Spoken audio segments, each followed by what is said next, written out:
Welcome to another Friday episode of Hold the Mic, where facts matter more than feelings. Do us a favor, hit that like and subscribe button, and let's get into it.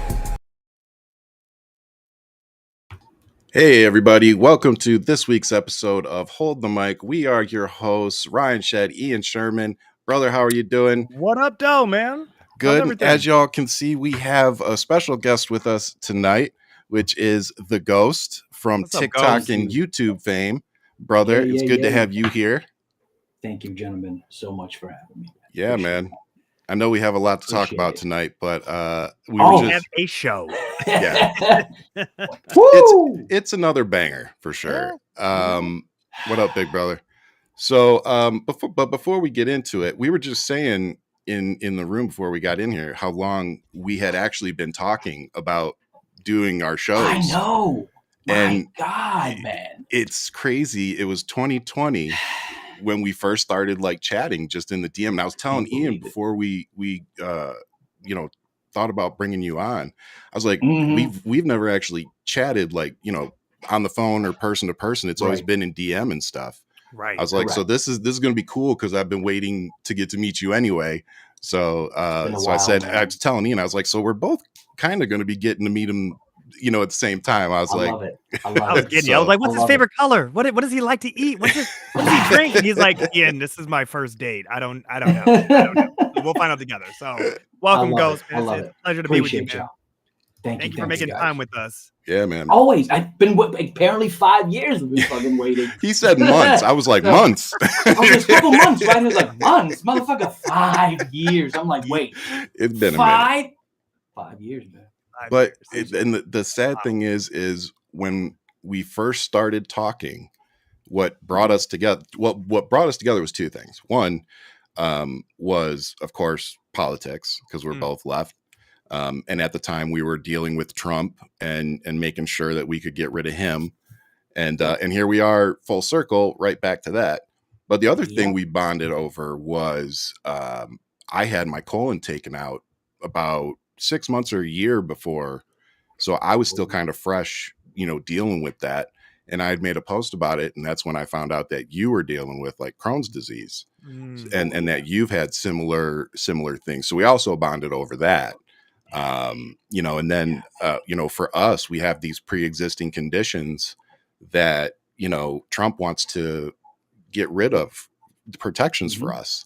So, it's just, I'm just reminded how many things you and I have in common and how many boxes we check off. So I forgot we took intestines. We got a guts cut. Yeah, we got, yes, sir. I ain't got much left, but hey.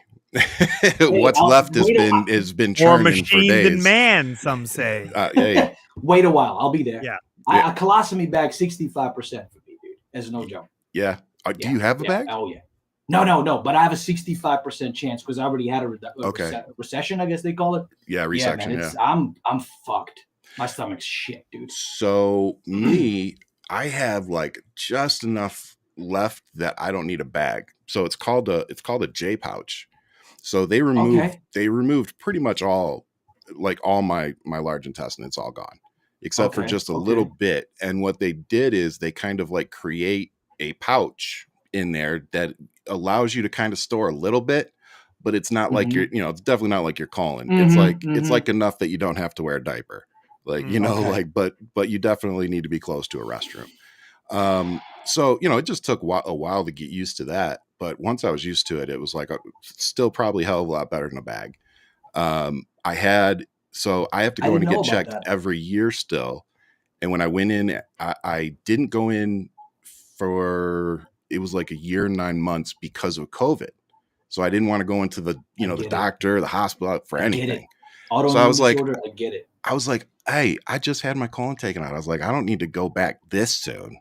So then something made Jen tell me, hey, you need to go get checked up. So I called, get in, and I get the colonoscopy, and I've got a 30 millimeter growth right in the entrance of my butthole. And I'm like, what the fuck? So I had to go back to the doctor that took out my colon, and she had to resect that. And we had to have a conversation about if this continues and we can't keep snipping them out. then we're looking at a bag. And so, you know, I feel like it's in my future. I hope it's not, but you know, my dad. I didn't even know about that shit. The Yeah. thing you have, my shit's so fucked that they skipped that.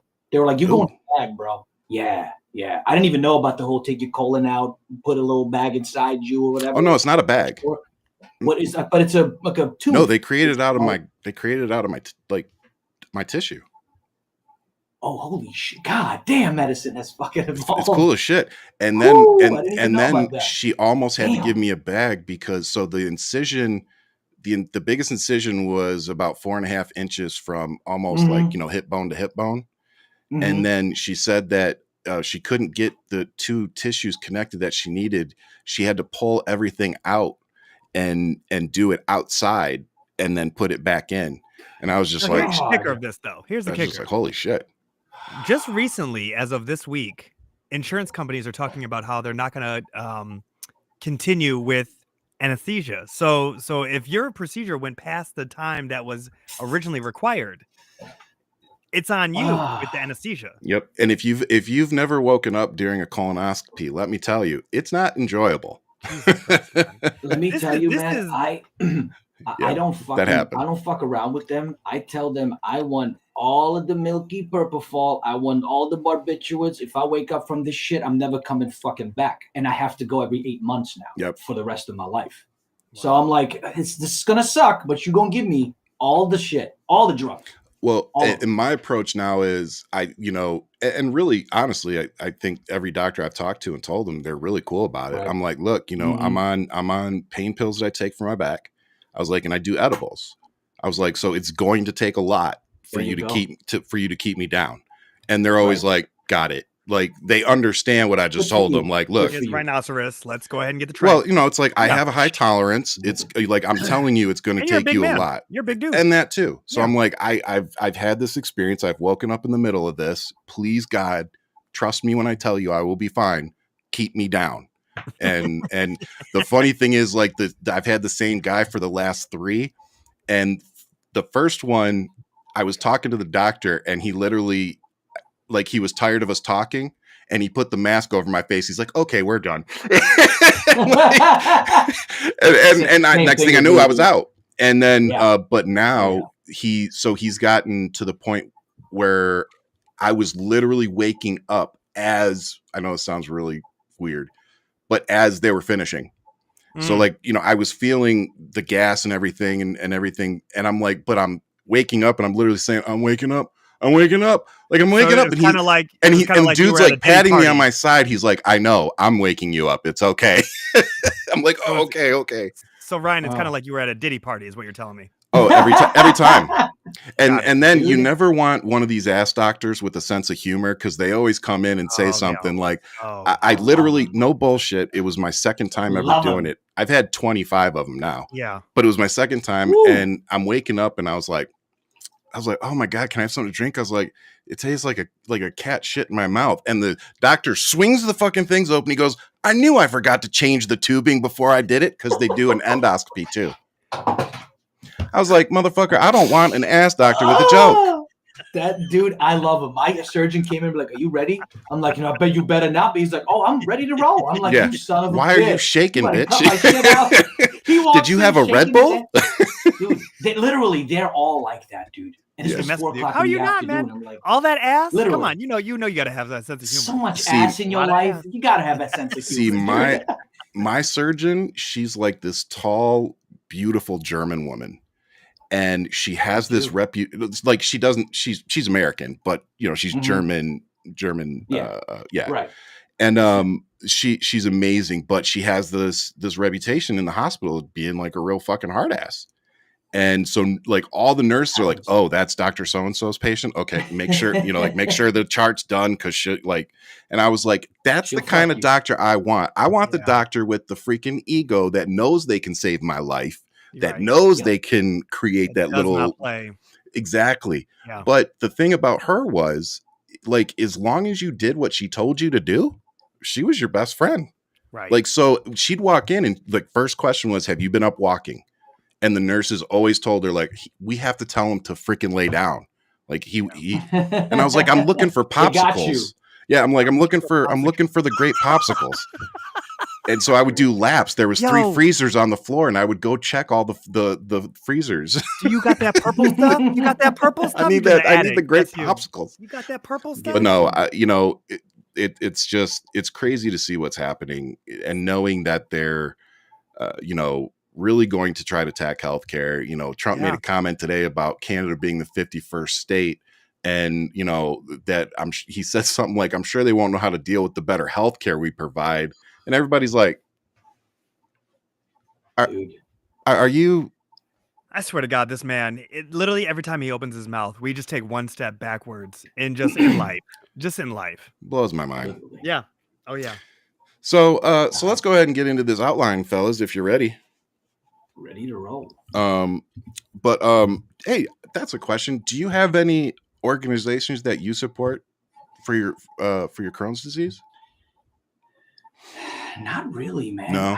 I would love to find some. I don't even know if there's a couple apps that I'm on where I'm talking about IBD with people. Yeah. But like an actual organization that's besides the Crohn's and colitis, the big one. Yeah. Organization. That's just the big government thing. But a private one, nah, man. I don't even know if they have that. I know they study it. I know there's a lot of shit for it to find out, but I don't know. See, I'm trying to find something better for Lynch syndrome specifically.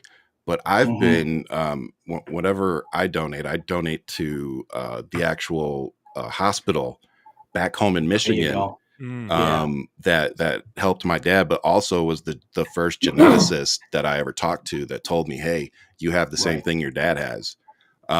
So I fund them because I know them. They were a big part of my life. But yeah, I definitely want to find something better for Lynch syndrome because it's a growing community. The more people are becoming comfortable with getting these genetic tests done, and they find out, wow, my family has this, they instantly want to reach out and find a community of people to be like, what am I dealing with? What is this? Yeah. So, and the internet growing to, when I first found out, it was 2007. I mean, the internet was big, but it's not what it is today. No. Yeah. So I didn't have that community back then. It was like, here's a genetic counselor and here we go. So good shit. But yeah, man. So what do we got? Where's everybody watching from tonight? Tell us in this comment section where you guys are watching from. If you got any comments for Ghost, yeah, man. We're here to talk to you guys too, even though we got a large outline. We are here to chat with you guys. So just a touch base. You've been on the mic, being your own, for a minute now. What inspired you? What got you into the game? Because Ryan and I we found this to be our calling. Him and I met back in high school, and then we reconnected. But we've always kind of leapfrogged through each other's lives. But we kicked this off a year ago, and we were like, okay, this clicks. This works. Let's do it. But what was your inspiration? What got you into the game, and what how do you feel about it right now? That's a deep question, man, because I got politics, and I know a lot of people might not look at it this way, but politics is very important. My life changed because of politics since I was 3 years old. From Bosnia with the war and the whole extermination of Muslims there and the genocide there. That was just my first part of my quarter of my life already.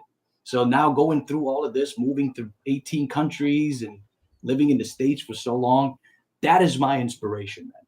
Because my grandmother was an activist in Bosnia. Grandpa was in the concentration camp, and she walks in and says, no, you guys are going to let him out. It's really hard to explain. He was Muslim. She was Croat, which is Catholic, and they were going against Serbs, which are Orthodox Christians. I know it makes no sense, but that's what the war was about. A lot of people don't want to express that, but I digress. My point is, because of my life and what happened to me because of politics, because people might think, no, this can't happen to me. Oh, yeah, it can. This shit can happen to you very fucking quickly. And people can walk in your house with AK-47s, and we didn't think that was going to happen. And I'm in the United States now. Yeah. So politics is very important. In my life, really, that's the inspiration. My own life inspired me. Like, no, we need more. Right wing is not the way to go, man. I'm here because the right. Well, way. Too far either way is not the right way to go. Yeah, right. Absolutely. You know what I mean? Right. Because they always meet on the other side. You know what I mean? You go too far right or too far left, they meet on the other side. Exactly. Right. And it's interesting because I have a friend from Hungary who moved here, and she said, I left one dictator. What are the odds that I may be around here to see another? And I go, wow. I don't think that's going to happen here. And I'm saying that because we as Americans are going to fight tooth and nail to stop that. I know Ryan has a different view. It's like, from that shit-eating grin that he has, from that shit-eating grin. But I have a lot of faith in people in this country because this is the original Antifa. You know what I mean? If we're going to really go back to it, they fought fascism. And I feel it is in our DNA to realize. I'm not saying that we're going to be slow to the fight, Ryan. We're always slow to the fight. But I do feel that there's always a moment. We did get in too late for World War II. That's not to say that World War III happening here in its own country would not be too late to jump in. But we do come around.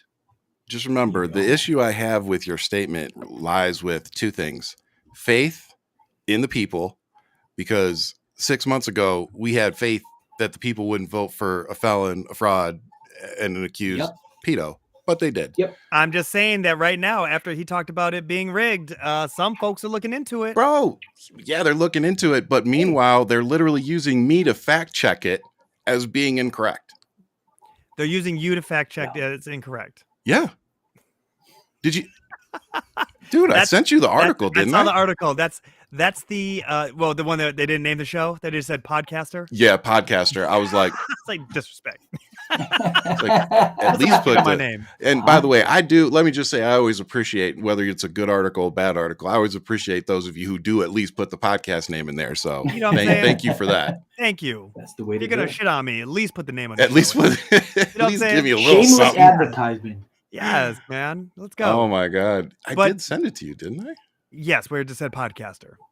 But that's the thing that's funny about it, is that Newsweek picked it up and it's like, okay, and possibly Jasmine Crockett is on it. And we know that she's not about that bullshit. So she's not. Love her. I do love her. I want to mention the friend that you said, the Hungarian friend that was like, if I left the dictator and came here, I might have one. My grandmother said something really similar like 3 days ago, because Bosnian news don't fuck around. They'll tell you exactly. They don't like Americans. They're going to tell you exactly how they feel. And they're like, bro, this is like, this is bad. Are y'all serious? We fought in Bosnia against these motherfuckers. Everybody around the world is looking at this like, this is not okay. And everybody here in America is apologists. And I'm like, there's no reason to be apologizing for this bullshit. Just call it out. It took 3 days for one of my conservative friends to be like, yes, it was dumb. And I go, why was that so hard? He goes, well, I thought you could have just read between the lines of me just saying that, he's autistic. And we want to hear it. And I'm like, no, put it in black and white. That's right. It's wrong. No. Full stop. Just done. I don't care. I go, everybody has somebody, but let's not digress. So here's your article. So they literally used me and said that the videos that I posted, literally of this man saying the shit that he said, wasn't. Oh, you didn't send this. You didn't send this to me. Yes, I did. I just pulled it out of our chat.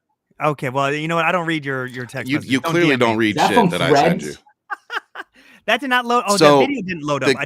I started looking into it, and I was like, well, who runs this site? And I dug into it, and it turns out that it is a independent fact-checking site for none other than Meta. Get out. Get the fuck out. So apparently they are still fact-checking.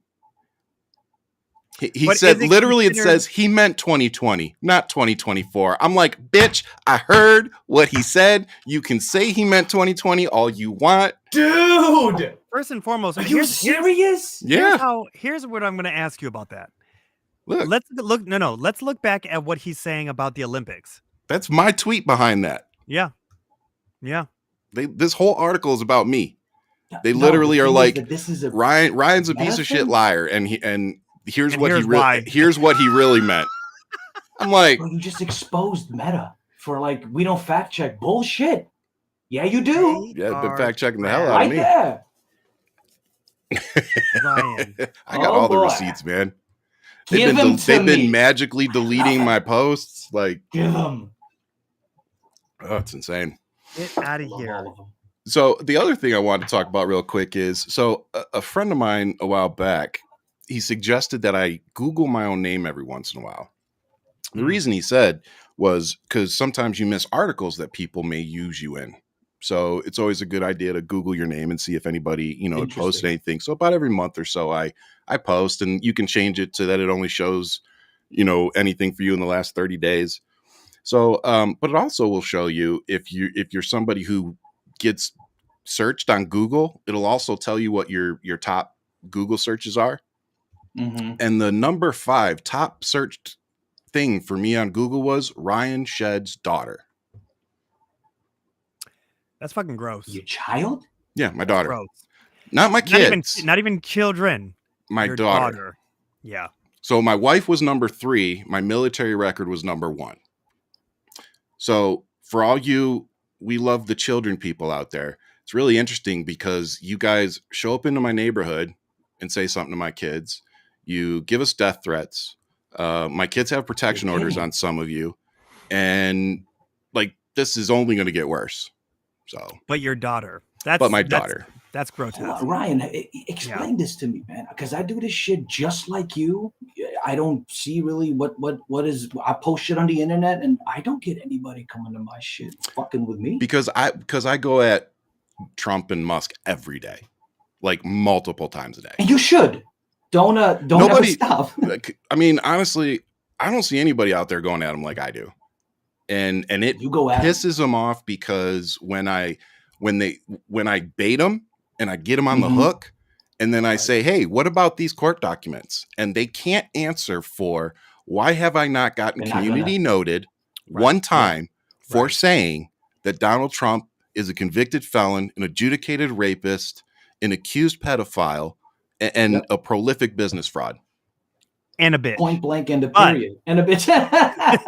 Yes, fact check that. That first and then everything else. Fuck that. And then it's block. It's your, look at your teeth, your beard, fuck your kids, fuck your wife, death threats. It's like, oh, okay, cool. In my mom's basement. All that's great, but you still haven't answered the question of why do you support? And I just keep going back to it. And it drives them fucking crazy. Yeah. Yep.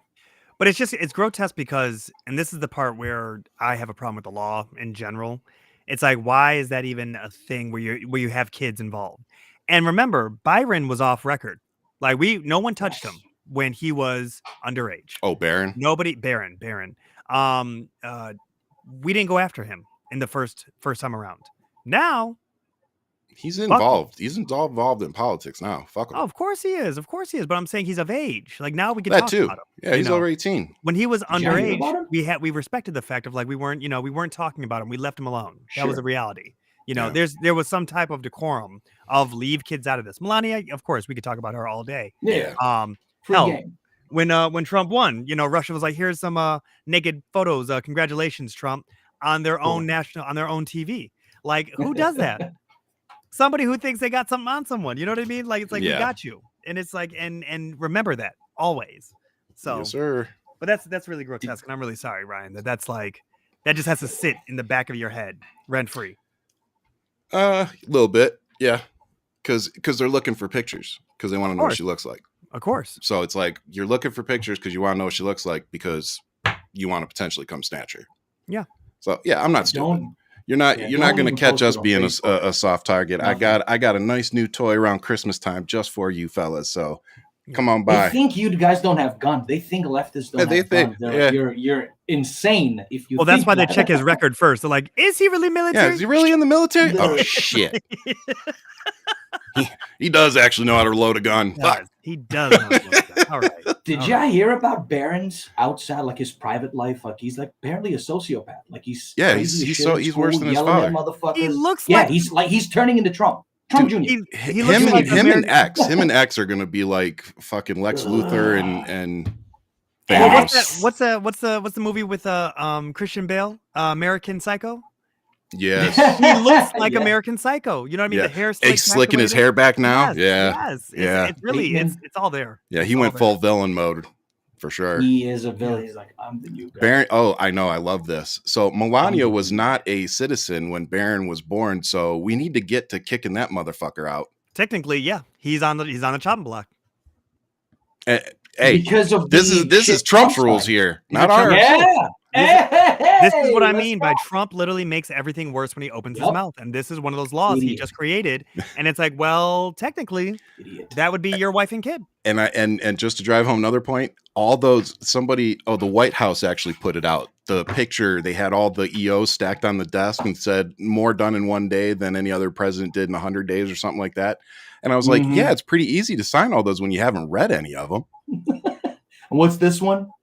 This is TikTok. Oh, this is a good one. This is a good one. This is a good one. It's a good one. You son of a bitch. You know that? It's so wild. It is so dude, wild. this is a joke to him. You know that, right? Y'all know it is a fucking joke to him. Yeah. Yep. Well, speaking of jokes, joke that he had today was he removed Anthony Fauci's federal security. Fauci is the latest in a string of former Trump aides turned critics to see their federal protection canceled despite ongoing threats to their lives. Speaking to reporters in North Carolina on Friday, Mr. Trump said he wouldn't feel any responsibility if harm befell the former government officials.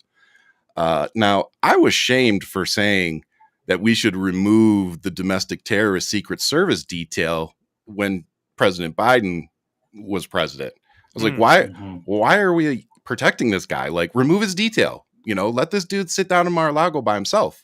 So once again, it's like Democrats were too weak to do what should have been done. And now he's doing exactly what everybody said either shouldn't be done or couldn't be done. Here we are. Literally. So, literally. I mean, I think we should have just removed his security and said, hey, I don't give a shit if something happens to him. I'm sitting here still just shaking my head at the fact that we have paid for security for his entire family. And the fact that they milk tax dollars at every single Trump property. I feel like there should be if there's going to be a Doge for government spending, there should be a cap on how much we're spending outside of government housing. Yes. Plain and simple. If you want to go ahead and do this, well, you're on a budget. You're on a budget. Yep. Yeah. What is your budget for this? Those aren't the kind of budgets they want. Of course not. Of course not. They don't like those of course budgets. Not. The amount bad of money, budget. Bad budget. So, it's wild. But Fauci's on the chopping block. Yep. I mean, it's He's a few others, but block Fauci's the big one. Years. Well, the biggest conversation that I keep hearing from all these conservatives is, what? Well, if they weren't guilty, it's like we've listened to literally. I can give you 47 reasons why. We've listened literally 4 years of all this bullshit, and he said, "You know what? Let me just take it off the table because we're not playing this game." Off. Yeah. And here's where I question everybody, and I'm like, okay, go for it. You want to do something? Charge Biden. You guys called him the crime boss, the sleepy crime boss. Yeah, what do you got? Charge him. And Biden just made the comment on Fox News. Well, I think about maybe possibly. It's like, no, do it. Do it. Yeah. If you're going to do it. Because he didn't pardon himself. So do it. Nope. And you guys all called him the crime boss. So go for it. Biden crime family. Yep. So is it just me or does this feel like a workaround for Biden's pardons? Like Trump's so upset that MAGA and him can't go after his family and Fauci and all of them that he's like, you know what? Those 1,500 extremists I just let out of prison and all their friends that now feel like they have a free pass, I'm going to remove everybody's security detail and say, I don't care what happens to them. Yeah. Enjoy. Yeah. Best president of the United States, everybody. Yeah. And they'll never do that. I love the fact that the police what are they?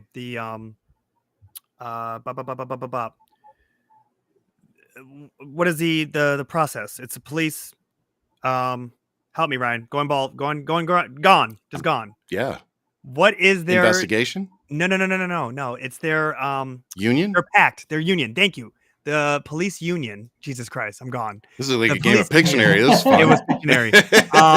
What am I trying to say? I know. I'm like, what? So, Ryan, help me. The police union has buyer's guilt with Trump because of him pardoning all these people who whooped the shit out of police. Yep. And it's like, but guys, he literally said he was going to pardon them.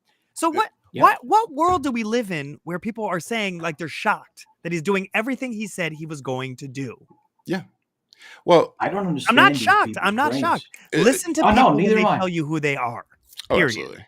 I think a lot of it, is one issue voters, people that get so focused on one or two things that they don't realize everything else and how it's all interconnected. Right. I think that's a part of it. And then just some of it's just pure evil, right. But the hypocrisy is what bothers me. So they've been complaining all week about those pardons that Biden gave on his way out the door, because he pardoned some of his family, pardoned Fauci, pardoned a bunch of people. And they're like, oh, this is political. I can't believe this is happening. Like, oh, it's so crooked and it's what the Democrats do. And I'm like, but you guys don't have anything to say about Charles Kushner, who Trump pardoned in 2020. Facts. And now in 2025 is appointing to be ambassador to France. Yeah. So not only did he pardon his family, he's putting them back in the fucking government. Yeah. Yep. But please tell me more about Biden pardoning his family, which, oh, by the way, if you haven't noticed, this is the reason why he did it, because he saw what was going to happen. And it wasn't even that on top of his family. The fact that he had it for sale the last week that he was president, being Trump in 2020, he was selling pardons. In people were literally begging for favors. 2 million a pop. He was giving out. That's cheap for a pardon. He was giving out pardons literally left and right on his way out. I can't prove that. That's been going around. But I'm saying, it doesn't have to be cash that he was doing it. Yeah, you know how that goes. But I'm saying he was handing out pardons literally on the way out the door.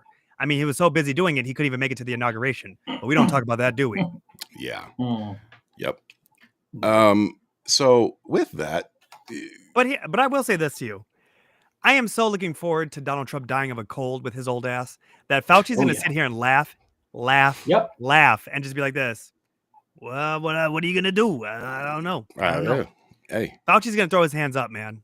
It's going to happen. Trump's going to fall. Just wait for the polio outbreak. World Health Organization. He just got rid of that shit. Waiting for another pandemic pops round off. Two. And then round two. Didn't learn his round two, baby. Here we go. Are y'all ready? Like, seriously, y'all think it's not? It might. No, it might. No. Like, you have some of the most ignorant people literally in our country going, you know what? I don't believe these people. I mean, are you people serious? Yeah. Did you hear what they were asked? They were asked why Martin Luther King Jr. wasn't at the fucking rally. And they were like, I don't know. You should ask him that. I'm like, wait. Are they talking about the man that got... I couldn't speak. I couldn't even make a video. I'm like, they said, well, we know it's his day, but like, maybe he had things to do. I heard that's right. Maybe you heard the clip? It is his day, but maybe he had things to do, other things to do. But I mean, he should have been there. Like, this is about like unity, like bringing everybody together. This is the same thing as you guys are making me want to eat the business end of my gun. No, man. I'm telling. This is the same thing of like Frederick Douglass. I hear he's doing good things. Like I hear. Well, like Martin Luther King Jr. is still alive and kicking. Yeah. So since you guys said that, here's what J.D. Vance just said. He's bringing out old Richard Nixon quotes. Oh no. Oh. I think in this movement of national conservatism, what we need more than inspiration is we need wisdom. And there was a wisdom in what Richard Nixon said approximately 40, 50 years ago. He said, and I quote, "The professors are the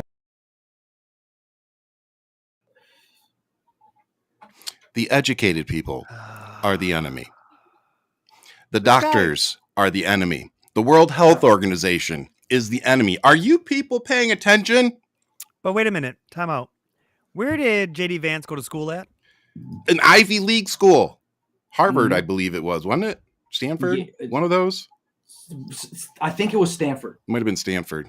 He went to an Ivy League California? school. Yeah. It was an Ivy League school. Who gives a shit which one? Yeah, you get right. He went to an Ivy League school, just like Ted Cruz. And then go so Google stupid. and do a little research of who funded his Ivy League education. But we won't talk about that. You know what he sounds like? Joseph Goebbels. You know who Joseph Goebbels is? The dude that burned books in Germany. Oh. That's who he sounds like. Ooh. He sounds like all the educated people gotta go, gotta kill him, hang him, send him to the gas chamber in this situation. Yeah. And he went to Yale. What he sounds went like. to Yale. People need to realize that. Yeah. Get that shit in your fucking head. That's a fascist talking to us. Yes. Period. This is leading towards burning books. That kind of information. 100%. Right there. Yes. Where you're saying sure. professors are the enemy, that is leading to you cannot trust what these people are saying. They are the enemy. They are trying to groom you, as we already know that they've laid that groundwork with up until this point with the past administration. And here we go. And yes, he went to Yale. Like he's not an idiot. No. And this is the thing that he has been. He's a smart idiot. He's been groomed to play an idiot to actually get things done. He is actually the one I'm worried about behind in the Oval Office, behind the resolute desk. Yeah. He is the one. That's who's going to be president, dude. Ian, in 3 years when Trump is dead. That's the motherfucker. And if the 3 years, you're giving passes. I'm giving 3, but you know why? I'm hoping for 3 because after 3 years, if JD comes in, that's his term. He has that one term. It has to pass. I think there's a threshold where the president dies, vice president takes over. College, I got to think about it. Yeah, but he only takes over for the term, though, doesn't he? Yeah, that's not his actual term. And then he would get a second term. He wouldn't get like, oh, I finished this and then get my own first term. No. He'd finish that term of Trump's. That would be his first term. And then he would go into a second term. If he now that I didn't realize. Okay. That is news to me. See, because that's interesting because, man, that cuts out. But I told you, it's the threshold of time. I don't know what the time is. If it's 2 years, I'm going to have to go look into that. Or a 1 year mark. Because if Trump passes 2 years, maybe he might get another like two term. Finish that. Now that makes sense. Like, if you're getting 2 years and 2.5 years, you're good. That's considered a term. But if you're looking back at past presidents and seeing who has died in office and who has taken over, yes, because the math doesn't math up, right? Yeah. It's either 4 to 8. But when you see those that are 6, you're like, why is it 6 years? That makes sense. That's why. That totally makes sense. That's why. Got it. Yeah. It was Yale. Thank you, Frisky Business. We were all wrong. Because we have a 6th grade reading level here in America. Thank you, Ghost. All right, this is where we're at. This is. You know what the sad thing is? Like, I didn't do good in school. Like, I was horrible in high school. How I became an aircraft engineer, I have no idea. But yeah, your brother's saying 3, by the way, Patrick. What's he Patrick's saying? 3. It's 3. Saying 3 years. Oh, 3 years. It's just holy crap right now. I'm trying to go through our comments here real quick. And yes, I think that Donald Trump is going to die of bird flu. Because all those chickadees be clucking together. Okay, that's what's happening. Literally clogged arteries because of the tacos and burritos and Big Macs he's eating every day. And fish, either mad cow or bird flu. He's dying from one of them. Here we go. Just a girl said JD is almost scarier because he can hide the evil. Trump at least can't shut his fucking mouth. And his evil's on full display. Yeah, that's true. You definitely know who. You know what I want to see? Year 3, see him in bed and they're filming him being a president. He can't even fucking get out of bed because he's fucking dying. Oh, yeah, bet. Dude, he's 80. He's going to be 80. How old is he? 80? 79? He's 78 right now. How old is Donald Trump? 78? Yeah. Yeah, in June. He'll be 79 this year. Why do I know? Why do I know his birthday? I know it's in June. Yeah, he'll be 79 in June. So, again, it wasn't really about the age, but, whatever. Yeah. No, absolutely not. And just real quick, touch on again. So there's video out there, even though there's articles debunking it using me, of Donald Trump standing on stage saying that Elon Musk went to Pennsylvania for a month and a half and did things with the election machines that only he could do because he knows them so well. And then said that they stole the election and he's going to be president during the World Cup and what was the other one? And the Olympics. Yeah. And that's where I question it. I'm like, well, what's the World Cup and the Olympics lining up to? Because was that in 2020 being which Olympics, right? That's how that's where's the fact checking on that. Vance is buddies with Curtis Yarvin. Yeah. Yeah, Did y'all hear about the leaked letter? I don't know if this is true. I don't know if this is a real thing. It's just speculation and opinion, and I had to even say that in the video. I don't know if y'all read about this shit. I'm on Reddit a lot, and Reddit's really left because it's owned by China, and they are not going to ban that. But I'm not going to get into that. Doesn't matter. Yeah, letter leaked. Former ex-employee, and Can I read y'all a little bit of this shit? Yeah. It's creepy as fuck. I don't know if y'all have even heard about this. I don't know if this is true. I want to just make sure I say that so y'all don't get in trouble. Real quick, Someone from X. Real quick. I just want to respond to Anthony. It says, to be honest, I want Democrats to push more, progressive and liberals stop this working across the other aisle. I agree with that 100%. I said the Democrats from here on out should play hardball. Like, don't vote for shit. Don't help anybody. I'm okay with it. I'm a liberal. You guys play hardball. Don't vote for shit. Even if it's something that's good for us, I don't care. Do the exact same thing that they do. Don't pass this dude's agenda under any freaking circumstance. Be mean. Yeah, be mean. That's be mean. That's what we need. If they're going to be pieces of shit, and I know the two wrongs don't make it right, but in some situations, you've got to do what you got to do, Yeah. I don't know. This whole election, man. I'm going to tell you, just before we're all on the same page, the 2020 Olympics, it's the summer 2020 Olympics. That took place in July 2021. No, he's talking about he'll be the president for the 2028 Olympics. I'm talking about the bullshit ass fact check article that is trying to say anything. I'm fact checking the fact checker. Oh, the article. Yeah, it's bullshit. I'm just saying. I'm just calling it out. Like when we're talking about they're so hard for me. They want to try to get me so bad, and it's like they try, and it's like everybody was like, "Okay, wait a minute. So you're saying Ryan's wrong for showing us what he said, and video. We're all interpreting it wrong." Got it. Obey. It's like I was like Jasmine Crockett literally saying the same shit. Like it's not just me.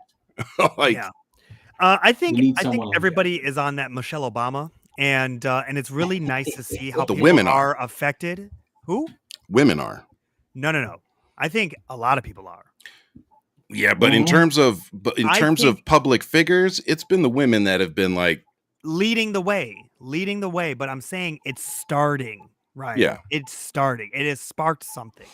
This whole and the reason why I say is because Michelle Obama has been the moral compass, especially of the Democratic Party. And she was the one who said, because this is where the conservatives are trying to throw in our face. Well, she was the one who said, if they go low, we go high. Well, apparently she doesn't believe in that anymore. It's like, no, she doesn't. Because we're not interested. We're not interested anymore. Things change over time, and we're not dealing with your bullshit. And so the fact that you go low, well, we're more on some Dan Campbell shit. We're going to take out a kneecap. And on the way up, we're going to hit you in the face. And when you hit us, we're going to smile right back at you, and we're going to take out another kneecap. We are on that. And this is where we are in present day today, America. Yep. So tolerant left, gone. Read us some of. Oh yeah, we fired. Yeah. Let me. This is all speculation. Just one more time to let y'all know. I don't know if this is true, but this is creepy as shit. I'll just read a little part. It says, "To whom it may concern, I'm writing this with a heavy heart and no small amount of fear. As a former formerly Twitter employee on an H-1B visa, I can't reveal my identity without risking everything, but I can't stay silent any longer about what I saw and was made to do. When Elon Musk took over, everything changed at X. We started as a social media company and became something much darker. I was part of a team that was directly ordered to manipulate Twitter's system to influence the 2024 US presidential election. It wasn't subtle and it wasn't ethical." And they go, this letter is like 6, 7, 8 more paragraphs. And he goes into detail, just in a nutshell. The AI that they literally used AI people to go on camera and be like, Trump good. Trump will save the country. Groceries will go down. Shit like that. And to change people's minds, because people are gullible as fuck, man. Most people are that easily manipulated that they used that tool. And they had to stay silent. Elon said, you say anything, you're federally fucked. You're screwed. Yeah. Why is nobody talking? If this is real, this is horrible, really bad. Trump should be immediately removed if this is true. Oh yeah, he bought immediately. Anybody paying attention knows that Elon purchased the election for Trump. I will forever believe for that. Sure. You look at we've talked about it several times. I think Ian brings it up more than I do. But if you look at the events that Kamala had, the events that Trump was having, there was no comparison to how many people were showing up. And there definitely was no comparison to the excitement that you were seeing behind each candidate. I think that was why I was so taken back by the results, because I was like, it just didn't make sense from where I was sitting and what I had seen, for those 100 days leading up. And so Ryan, to jump in on that, you also had Trump at his little high school arenas saying, "I don't need you to vote." Yeah, I don't need your vote. Something. I don't need your vote. He would say at one campaign a month ago to then present day, "I don't need your vote. I spoke with Mike Johnson. We have this set up, and it comes down to then this. Fast forward to 119. We rigged it. Yep. If it was just a random we rigged it, I'll be like, okay, maybe that's just some, he's old. He's senile. Things are just kind of whatever slipping around. You guys talked about Sleepy Joe, which I get. He literally said they rigged it for me, not they rigged it for Biden. Literally. You can spin that however the freak you want, but it isn't that it was just one sentence. It was the entire word salad that came out. And here's the other thing too, Ryan. What you have is that you look at how shook Elon was speaking directly afterwards. He didn't have his ketamine. He couldn't. Well, he knew that what he just said was going to make people question a lot of shit. He literally was just fumbling the ball at that point. Now, let me ask you a question.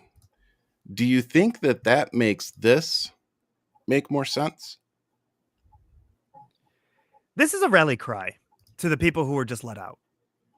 And I say that because you look at the uptick of who reposted it and who pretty much did a stand back, stand by. Now, I also think it could be, I don't disagree with anything you just said, but I also think on top of that, it could be, we need to take the attention away from what he just said, because everybody grabbed onto that. Absolutely. Like it went viral on every platform I put that on. Absolutely. Yep. And the fact that he did it twice. And he's been talking about it for a week. Or for however many days it's been. Doubling down, he's still talking about it. Oh yeah. And he never denounced it. He never said, "I am not." No, he's literally making fun of it. Like he reposted this from End Wokeness, an extreme right-wing account. Oh my God. I have now video, there's video. This was a Good Morning America performance where Taylor Swift was literally waving at the crowd like this. It's a still from that. Right. It was like a 3-second movement like that. Right. And I'm like, just the wrist. And I'm like, still not the same thing, Elon. Yeah. Like, if he'd done that in Germany, he'd be in Germany, in jail. Dude, he would have been arrested that moment. Right there on the spot. Right and an 8,000 euro fine. Yeah. Yep. That's what would have happened. Yeah. And did you see what they did with Tesla in Germany? They put that outline on the Tesla. It says Heil Tesla. That was Germany is literally putting it out there. Yeah. The Germans don't fucking play with that. They're not. I don't understand. They are very strict about that. So let me ask y'all a question. Do you ever walk around casually, doing that? Do you ever accidentally, as you're walking down the street, do it? Do you ever walk into your job on a Monday and go, you know what? How y'all doing? No, you don't do that. I would love to see someone actually do it and then say, well, I'm autistic. Like, what was all the excuses? Oh, this is a Roman salute. I'm autistic. I could understand if there was one solid message that the Conservative Party ran behind. They gave 5 different options. My favorite is, he's short bus. SS, it just doesn't work out that way. And it's like, no, I'm sorry. You can't tell me that this person is autistic and that this is something they do. No. We're finding other videos where excuse. My heart goes out to you guys. Whoa. Breaking news: the Hegseth vote is happening in the Senate right now. Yeah, it's happening today. It's tonight. They're gonna put him in. I know that what's her name said she's not gonna vote for him. One of the Nebraska Republicans. They always bend. Yeah, one of them did. Dude, they always bend the knee. And he is a complete loyalist, by the way. So 100%. When Donald Trump says send those soldiers down there to the southern border, and you tell them shoot anybody that doesn't listen, Hegseth is going to go, yes, sir. Anybody who says I'll stop drinking if I get the job, not the right candidate. Not the right candidate. I'm sorry. It's like, no, you're not. The more stress you get under, the more you're going to drink. Yes. Oh my God! I'm gonna tell you, just to wrap up that little salute of his, being from Europe, that kind of shit over there, they don't play around, man. Yeah, he's doing this shit so freely, comfortably here twice. Dude, he would have been literally annihilated in Europe because Europe is still rebuilding. Still today, Germany's paying for World War II. Yeah. So, dude, they don't want any of that shit. They don't want it. They don't get it out of here. That symbol is They don't banned. even want it in their history. Go to jail. Yeah, man. So that when I saw that, my heart dropped. My grandfather went to a concentration camp because of that, man. Yeah. That's no joke. The Ghost, I tell the story about how my grandmother, my Oma, my mom's side is German. Oma, yeah. And she voted for Hitler. And she tells me how much she hates politicians. She's passed a long time ago now. Sure. But her and I would talk politics, and she's like, you're into politics. I go, I am. This is me as a child. She goes, I will never be in politics again. And I go, well, why is that? And she goes, well, I voted for Hitler. And I was like, do tell. Like, what were you going through at the time? And then I had to put myself in her shoes because hindsight, of course.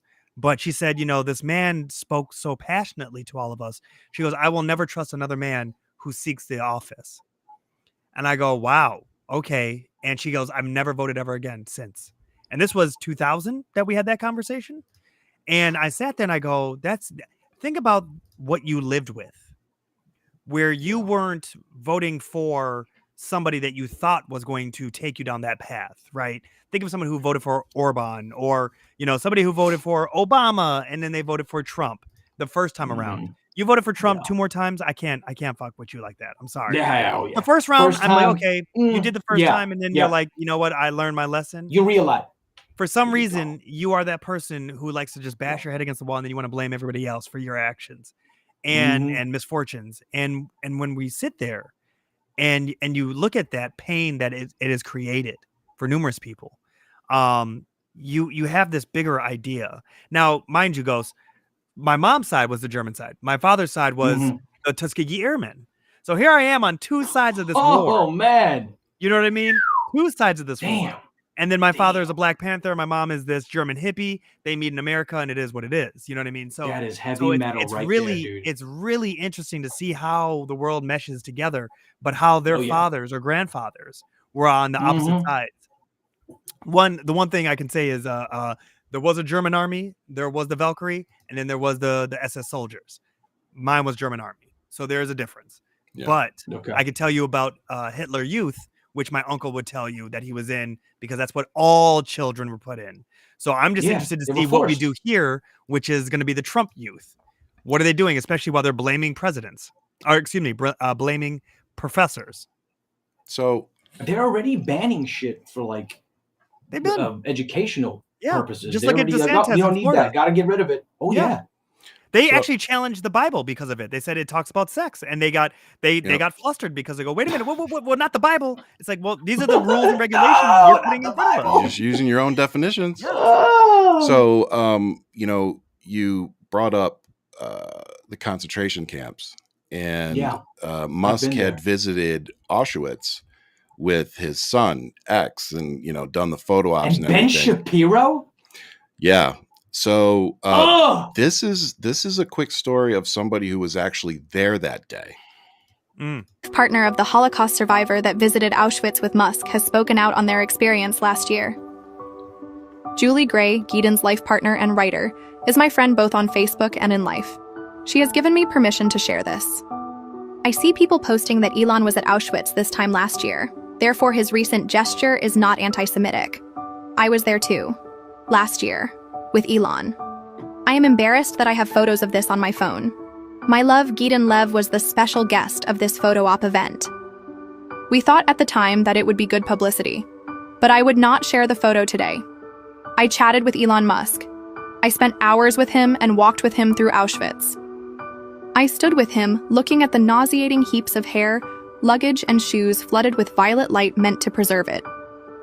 Is Musk an anti-Semite? People actually, it's worse. He doesn't care whatsoever. Elon, father of little X as he described his freezing cold son to me, literally does not care. He was unmoved by the experience. For Gideon, to be in the place where his father, Ernst, died on a death march, whether shot by the side of the road or having simply collapsed, was a huge deal. Elon did not care. He was about his press junket and his bodyguards. I was 10 feet from him as he posed for the cameras of his entourage. He was utterly detached. He cared about how he looked. When he placed a wreath at Auschwitz and Guidon was overlooked, he walked away with the cameras whirring. This is Elon Musk, a sociopath if ever there was one.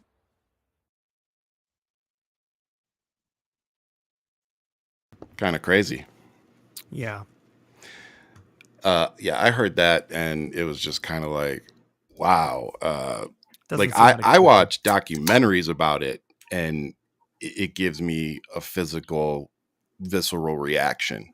Yeah. Just knowing that it happened. I cannot fathom actually being there. I know without a doubt I would feel some sort of way. Ryan, can I tell you something, man? I went there 8 years ago. I went to the kill camp and I went to the labor camp, both of them, Auschwitz and Birkenau. When you enter that place, dude, that little arch, Arbeit macht frei, when you enter into that building, into that area, I mean, right immediately when you walk in, there's already a sign that says 50 people were killed here on this day. And you can see the bullets on the walls. Dude, that place, and I'm not a spiritual person. I'm an atheist. I don't go into that direction. But let me tell you something, dude. Something was there, dude. It's energy, man. It felt gloomy as shit. Yeah. It felt heavy. I'm serious. I don't know. No, you can't get rid of that energy, man. Whether you think it's divine or whatever, you can't get rid of that. It's insane. I tell anybody, go and see this. They destroyed all of them except one gas chamber, and the only one that's in the labor camp. The death camp, all destroyed. You can see them. They were such bitches that they just destroyed them when they knew that the Russians were coming. Right. When they knew the time was up. That was their job. Destroy everything that they could. Mm-hmm. Yeah. Oh yeah. They left the area where they showered them, and I mean like actually showered. Like that area is still there. They lined them up. You can see it. You walk through that shit. It's visceral. I don't know how else to explain it. Like knowing that somebody stood here and didn't even know that they're about to die 10 minutes later. Yeah. Right. It's something. It's an experience, man. Moved like cattle. And just. Well, the bad thing is, after a while, they probably did know that that's exactly what they were going to do. Yeah.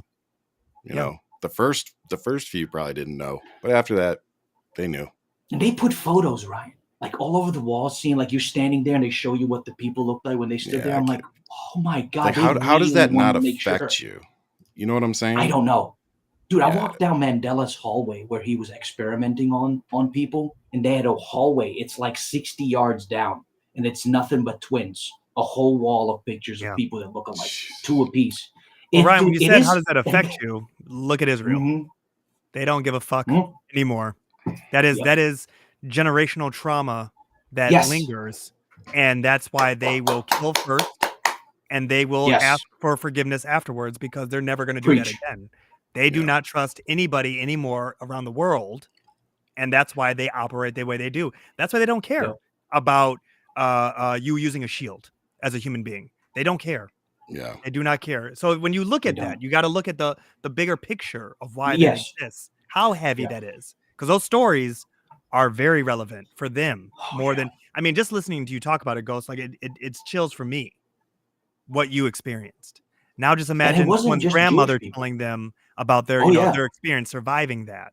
Like that's going to be ingrained in you alone. And all the people forever, forever. Well, and I think it's worth noting again, one of the reasons that we wanted to bring Ghost on was because he is an immigrant. Like he's been around fascism. He understands this shit. And I really think it's important. Yeah. I was this close to fat. We left. That's the reason why we left Bosnia, because they were going to. But compared to most of us, you guys. I was close enough. Yeah. I was at the door, motherfucker. Literally. But I understand what you're saying. You're just being detailed, but still, you're a hell of a lot closer. We just know oligarch light. That's all we know here in America. Yeah. That's where we flirted with that line. It's always been oligarch. I don't know why Sleepy Joe felt like saying oligarchs are here on his way out. You could have said that shit 4 years ago when on your way in, when you had 40 years ago. house and said, you know what I mean? You could have done something about that, but here we are. Tiny on Twitch Says you should watch this video. This kid got abused by Trump. This is his story. I want an honest journalist to cover it. I'll put it on the screen. That way I'll try to go back to it. But if you want, you can email us at sheadmedia@gmail.com. Just my last name, media, all together. Send us what you got, and we'll look into it. So moving on, since we're talking about fascism, I just wanted to talk about a few things. So Sam Kuffel, a meteorologist for CBS 58, was fired for criticizing Elon Musk's arm gesture on her personal social media account. That's wild. Yeah. All of Europe is literally saying something about this. Politicians telling Trump to fuck off. All across the board. Yeah. But yet somebody on their own social media can't say something. Freedom of speech, the illusion of choice. You can make a choice for yourself. Yeah. I mean, I don't know about you, Ghost, but on TikTok, I've gotten 3 strikes on my account in the last 4 days. I've gotten 6 violations, got another one today for using the word clown. And I didn't even use it directed at a person. I said, these clowns don't understand tariffs. They gave me a violation for that. I gotta tell you, you can't say anything, dude. Something's these changed. people is Trump about or to be Musk. violation. These people are gonna be violation. Yep. But dude, I'm just to bring up that photo you brought up, the woman that got fired, Austrian politician. I want to say he's Austrian. Got wind of that motherfucker and was like, "Do y'all understand what is happening over there, man? What just happened? Yeah. Not realizing at all." Joseph Goebbels, please Google him. You have the world knowledge in the palm of your hands, man. Fucking Google him. It's a beautiful speech when he said, crap. yeah, he really called it out. And he did say, America, you do not understand what's happening right now in your backyard. Yeah. I do. Yeah, but you read above a 6th grade reading level, okay? Yeah. 7, 8 tops. We're in the 2%. Like I keep saying, if you do not have firearms in your home or somewhere that you can that they're locked up, I would seriously reconsider that right now. And I don't say that lightly. I really don't. And I'm just going to tell a quick story. I bought an AR-15 about 4 months ago, and I wrestled with that for probably a good year. And for 2 reasons. One, because I'm a very big advocate for gun control. And so I felt there was a part of me that felt like a hypocrite going out and getting one. But I started talking to other people on the left and kind of voicing what I was going through, how I was feeling. And they said, look, man, at the end of the day, you got to protect your family. Like if you have a justifiable reason or concern, and you know, and I told them, I said, look, at the end of the day, I said, the kind of threats we're getting and the kind of people, I felt like if 2 or 3 people showed up with AR-15s, that my handguns weren't going to be enough. And that was my concern. And when I, broke it down like that, every single person was like, no, fuck that. Go do what you got to do. Like protect your family. You know how to keep your guns locked up. You know how to, keep everything apart. Yeah. You know how to handle the shit. So it's not like, you're going to leave it around or whatever. And it sucks that we've gotten to this point. It sucks that people like me, just for putting what we put out online, like it's putting our families in danger. It's insane. I feel bad for anybody that doesn't look like me that has to deal with this 10 times, more than I do. These are very concerning times. I have a friend of mine who is former special forces. And I asked him the other day, I just sent him a simple text and I said, is this as bad as I think it is? And he replied, he goes, yep. Just simple. Yep. And this is a guy that does not he doesn't blow the whistle very easily. Like this dude's seen shit, so he's the one person that I ask those kind of questions and he usually shoots me straight and he's concerned.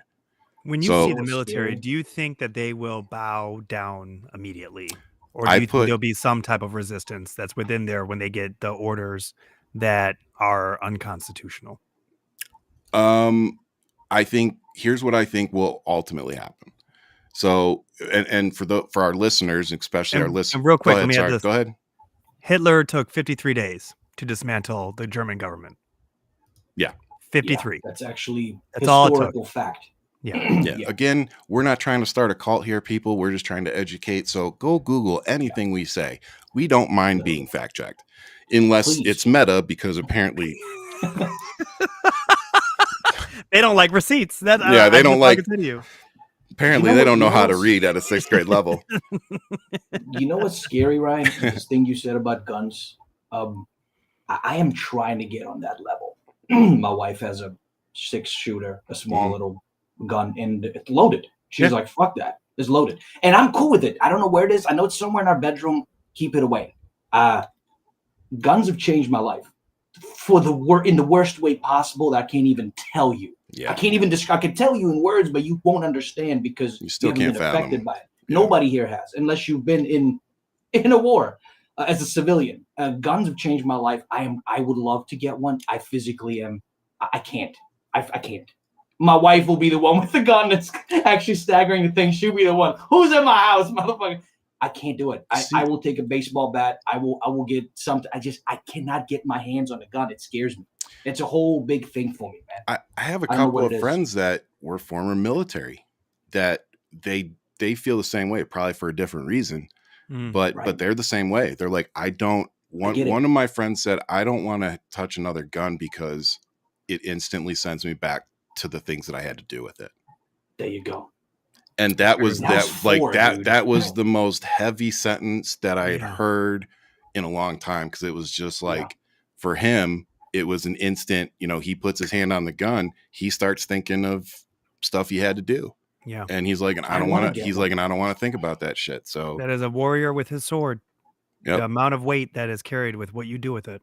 100%. But at the same time, if he was at my house and shit started going down and I tossed the guy a gun, he's going to take it and do what needs to be done. Yeah. He's, men are like that. It's like, we're not going to do it if we have a choice, but we'll get a drink and complain about it afterwards. Yeah. If our feet are to the fire, you're going to do it and deal with the aftermath. But it's interesting. We, here in New York, there's no reason to have a gun in New York City. I do understand that there is a reason to protect yourself at all times. When I went to Louisiana, I made sure my brother and I got together, and there's a couple of us, but 4 of us that got together, and we went to the property and we brought all the guns. And then we brought the youngest of us, the nephew, and we said, okay, here you go. This is what it feels like to shoot a shotgun. This is what it feels like to shoot an AK. Here's with the hand pistol. Like, get ready. And we went through a lot of ammo that day. And it was one of those things of like, okay, we understand the assignment, and it was great to have my nephew there because now he is a part of that with all of us, of understanding, like, this is what we're getting ready just in general to have it. So you're not, the shock is not there. So it's not your first time. Yeah. And that's the biggest thing, is making sure that he is comfortable. He understands how to handle himself. He understands and respects the weapon. Yep. Those are all the things that you want to be there. And Liv's getting close to the age where I'll probably take her to the range. Yeah. Yeah. I think 13, for just, and I'm not dissing anybody that, introduces them earlier, especially like 22s and, little rifles. It's just what I'm comfortable with. I think 13, 14 for me. But it's also knowing your child. You're like, okay, this is when she is not there right now. Like, she's definitely a girl. Right. But, as she gets a little older, Dominic's already a little interested. He said to me the other day, he goes, because I've been going to the range. He's like, well, can I go with you? And I kind of looked over at my wife, and I got the side eye. Yeah. I'm even doing that. No. And I was like, yeah, maybe another time. I like your enthusiasm. But the funny thing was, he goes, I don't want to shoot it, Dad. He goes, I don't want to shoot it. He goes, I don't think I'm a gun guy. He goes, I just want to watch. And I was like, okay. So he's interested, but dude, when he plays soccer, he doesn't want to like nudge people. I'm like, dude, you're bigger than everybody. Go out there and throw a couple shoulders. You'll be okay. Yeah. He's just, we're raising a good kid. We're not raising a, absolutely. Yeah, an asshole. Good for you, man. Not raising to me. Not raising to me. Not raising to me. So I don't have kids. Can't handle it to me, man. Bro. Can't do it. No, hey, I will say I'm too extra. I think my daughter was probably my payback. I used to make a joke. I said, when I found out it was a daughter, I said, oh, my dad's up there talking to God. Any chips that man had in life, he cashed them in to make sure that I had a daughter and that she was going to pay me the fuck back for everything I did to him. And so far I've been correct. So, no, I love her. She is my twin. Like in terms of, pretty much everything. But she's a lot like her mom in the way that I'm kind of a people person. I actually enjoy people, but I do need my time to myself. Jen's like low, quick. Yeah, Jen is like, she did 3 tours though. She does not like being in crowds unless it's at Disney. Oh my God.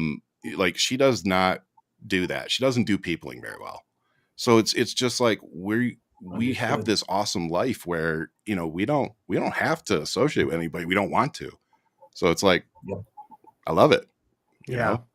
But yeah, the kids, they'll get there when they're ready. But I'm kind of the same way, like you were saying, Ian, I want them to, I definitely want them to understand what the responsibility of guns are. Yes. And I think, I remember when I was a kid on my street, his name was Bill. And his dad was a cop, and like you could crawl, like Ray Charles could crawl around this house and find a Glock. And his dad was out of town. We were downstairs being fucking, I think we were like 17 to be fair. And still kids. Yep. And fucking around one of his guns, and it went off, and it went through 2 walls and into the brick wall of the basement. And he had to explain to his dad when he came home why there was a fucking bullet hole in the wall. And y'all lied like a motherfucker. Someone tried to break in. I wasn't even there. I don't know. I wasn't even there. I don't know what happened. I wasn't there, man.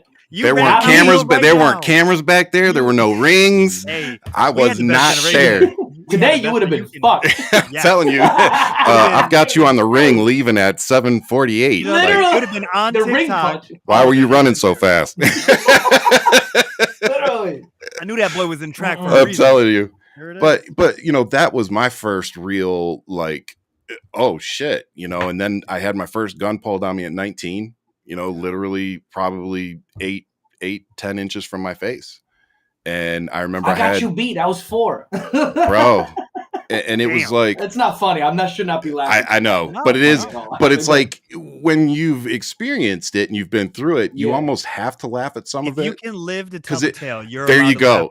And that's what you're laughing at. Honestly, you're like, how the fuck did I make it out of that? One time I survived. Yeah.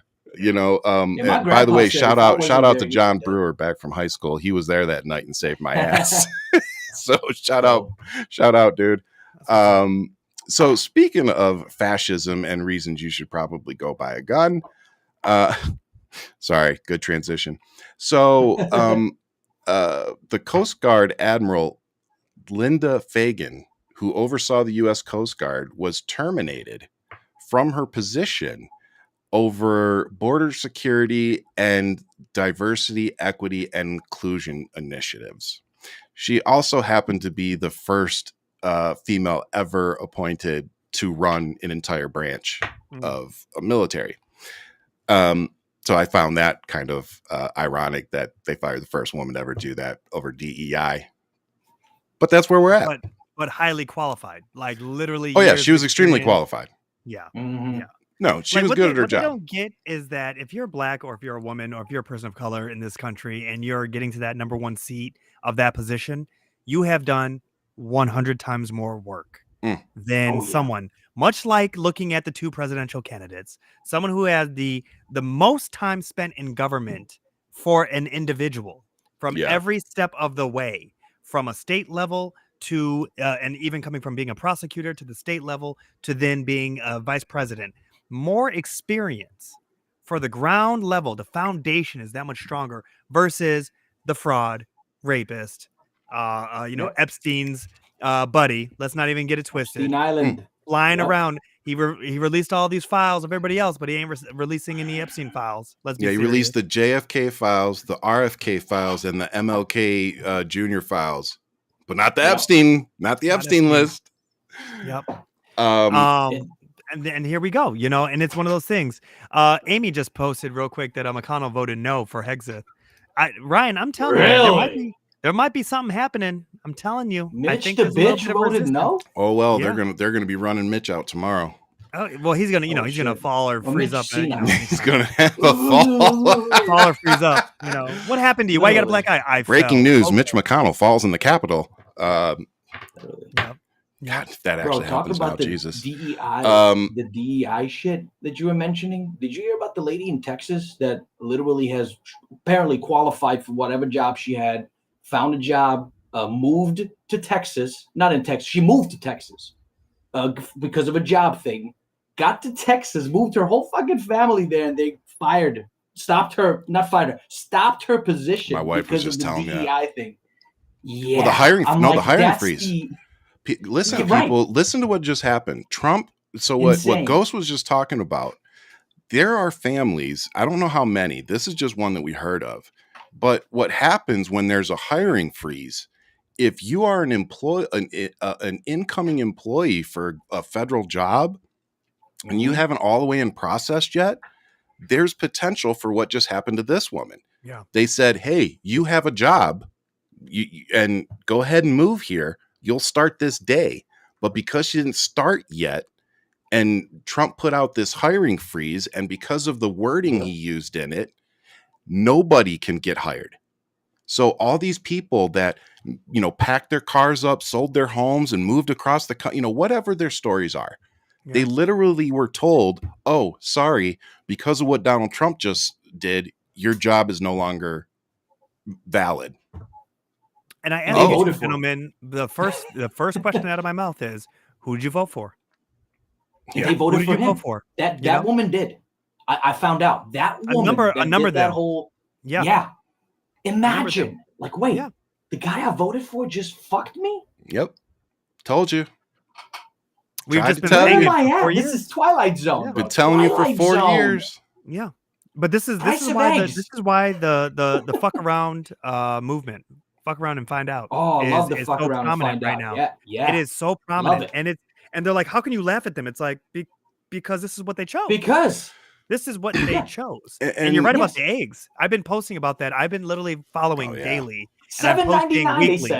$7.99 is what the medium is. Now, granted, I will say that the bird flu is part of the reason, but. Yeah, it is. But that's the joke. Nope. Fuck both of you. No. We're factual on this. We're factual on this show. No, because of the factual conservatives think that there's a dictatorship or communism that the president dictates a price. It's what they said about Biden. So I'll give you that one. You know what? Trump said day one he's lowering prices. I don't care about his little Time magazine clip. Gas here's gone up 20 cents. And fuck Trump for that here, too. Man. That's his fault. That's all his problems. He told me drill, baby, drill, and that these prices were coming down. This is his fault. Thanks, Obama. Yeah. By the way, I just want to remind people that we exported more oil than we imported under Joe Biden, just to remind folks.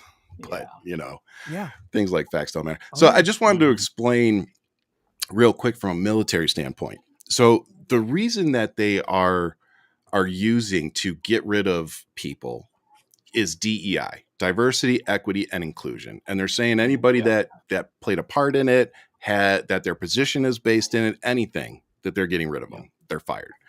So here's the problem with that. When something happens in the military and a policy comes down, we all participate. So prime example, if you go Google Fort Hood, there were a lot of sexual assaults happening on that base. Yeah. And a lot of them were going unreported. There was just a lot of shady stuff going on. Yeah. DEI policies, that falls under that category. So because of that, we all get trained. And anybody that's been in either the military or a federal job will tell you about computer-based training and how much of it we have to do. And so DEI policies and agendas are taught on computer-based trainings and during stand-ups. So what they're using and the sentence and the way that they're applying it, they could literally point out any leader in the military and say that it's over DEI policy and use the training that every single soldier has to do to justify it.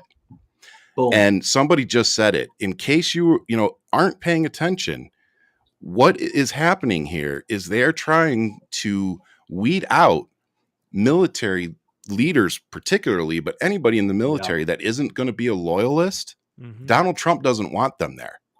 They want people that are going to follow orders. Because again, if you think that if you didn't hear, Donald Trump just sent the military down to the southern border.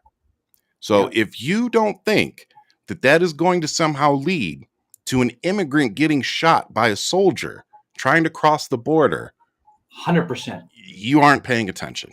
Yeah. So when there's video out there of a United States, Army, Marine, whatever, and they're murdering immigrants for trying to cross a border, just remember, you voted for that. Yep.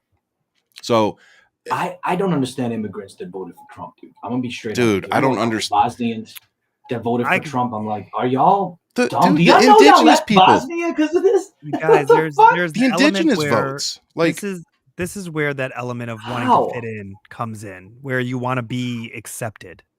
And when you see that MAGA is this loud, brash, cult-like following where they're having a blast listening to YMCA, apparently that's the jam. And you're sitting there and you're thinking to yourself, like, this is right. You know what I mean? And you sit there and you're like, okay, but also you got to look at the which is where I love Christian Ortiz, where he talks about decolonization of ourselves.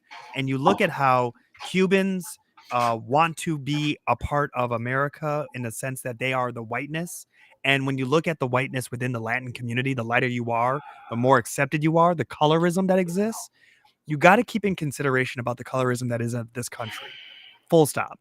When you have the conversations of like passing, you know what I mean? Yep. Ryan, I pass. Your kids don't. Oh, speaking of, Christian didn't know you were black. My point exactly. When I said, he goes, really? And I said, that's why you made us both the same color in the thing. This is the funny thing about it, where I was like, I should have put it through Justice AI. It would have decolonized all of his shit. Let's use your own stuff against you. Yeah. That's what I'm known for. And it's one of those things where you understand, and that's what's so funny about it, is having a father who is so black militant, and then he has these mixed kids who can pass. And I go, we were his Trojan horse. I understood what this guy's thought process was. He was like, I'm going to get you into places I could never go. And then you do what is necessary for our people. You get us to the table. That's what matters. And that's the biggest thing, where you see that in the Latin community. You see it in the black community. The blacks for Trump right now. I mean, you really are sitting there and you're like, okay, how does this play out for you? Because none of you got picked for a cabinet seat.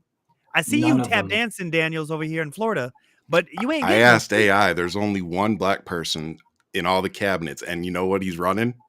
H to the U to the D, baby, because he only sees us as running HUD.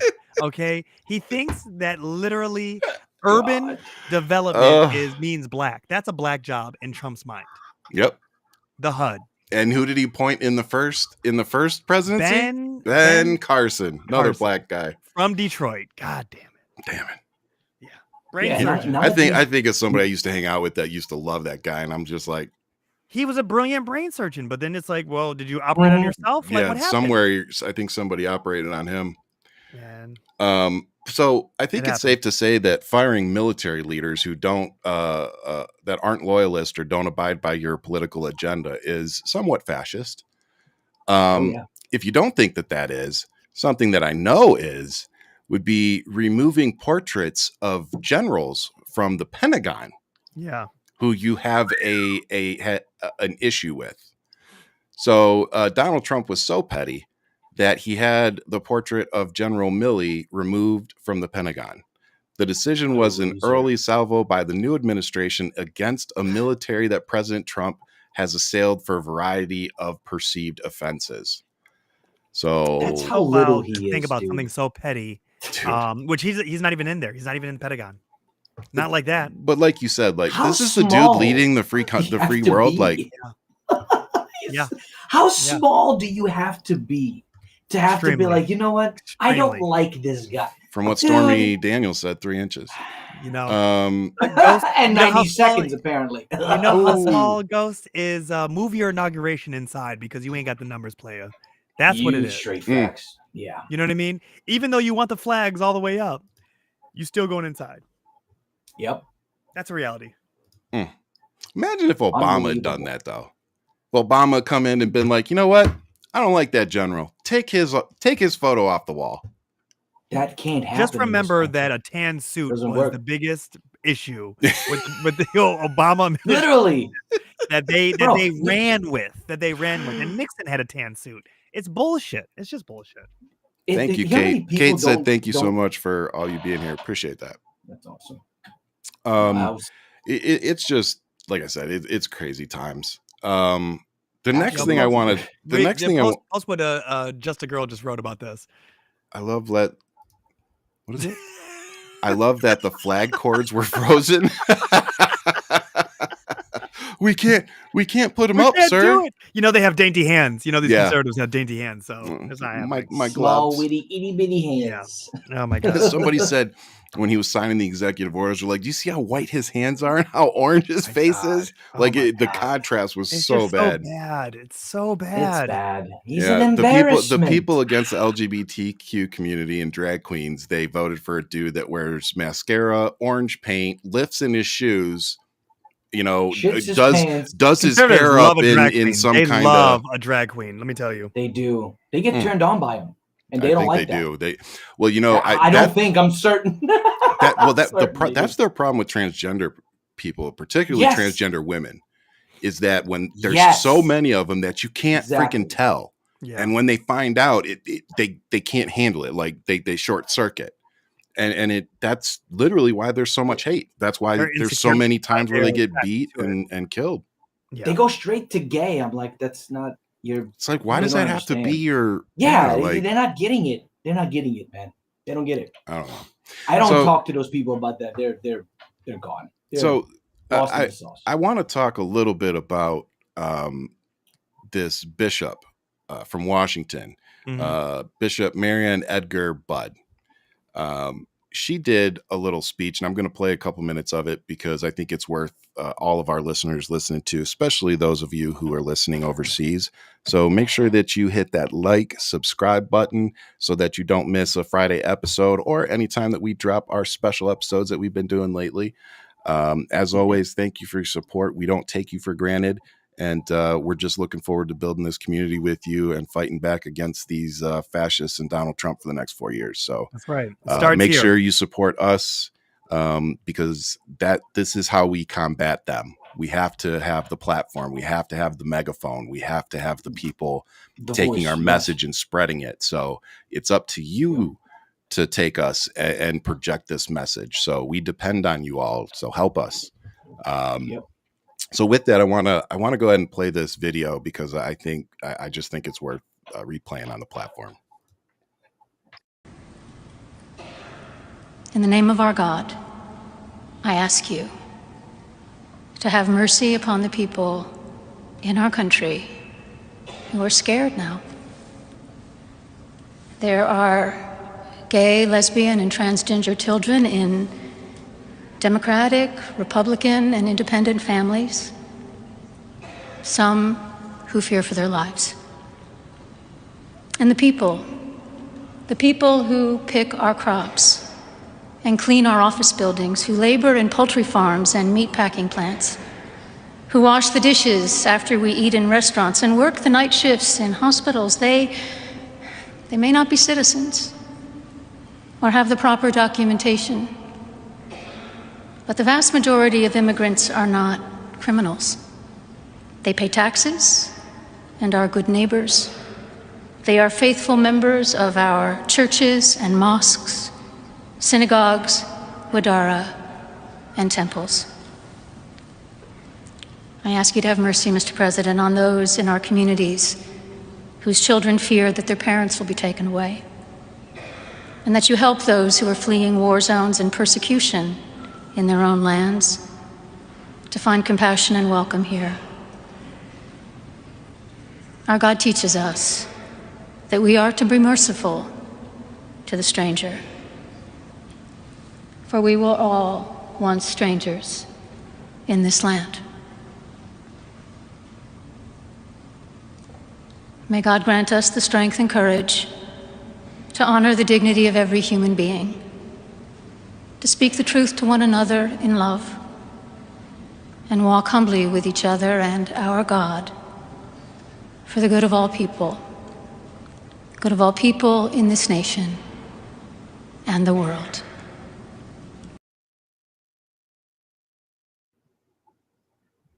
Now, you saw their faces. Oh, yeah. Particularly J.D. Vance. Oh, yeah. Real quick, though, am I mistaken here? But didn't Melania flee a war-torn country? She fled where I'm from, like next country over. They all were involved. She's from Slovenia, bro. She's from which is now called where I'm from. Yeah, literally.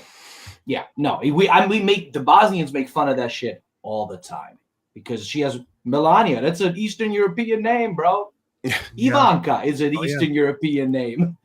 Let me tell you, like, I know what he did. So his face bothered me even more. He literally gave the "how dare you" lip. Yep. How fucking dare you? Well, speaking of, knowing me as you all do, I have Donald Trump's response. So let me read that to you. Donald Trump responded by saying the so-called bishop who spoke at the National Prayer Service on Tuesday morning was a radical left hardline Trump hater. She brought her church into the world of politics in a very ungracious way. She was nasty in tone and not compelling or smart. She failed to mention the large number of illegal migrants that came into our country and killed people. Many were deposited from jails and mental institutions. It is a giant crime wave that is taking place in the USA. Apart from her inappropriate statements, the service was a very boring and uninspiring one. She is not very good at her job. She and her church owe the public an apology. Sorry, she's not going to apologize to a rapist, felon, and accused pedophile, you piece of shit. And the funny thing was, he's sitting there talking about immigrants. The data shows that it's actually Americans that are way more freaking violent than the immigrants that are coming in. Like, you guys seem to think that all these immigrants that are in here illegally want to get the attention of Donald Trump and law enforcement. Like, that's the part of your argument that I always thought was really dumb.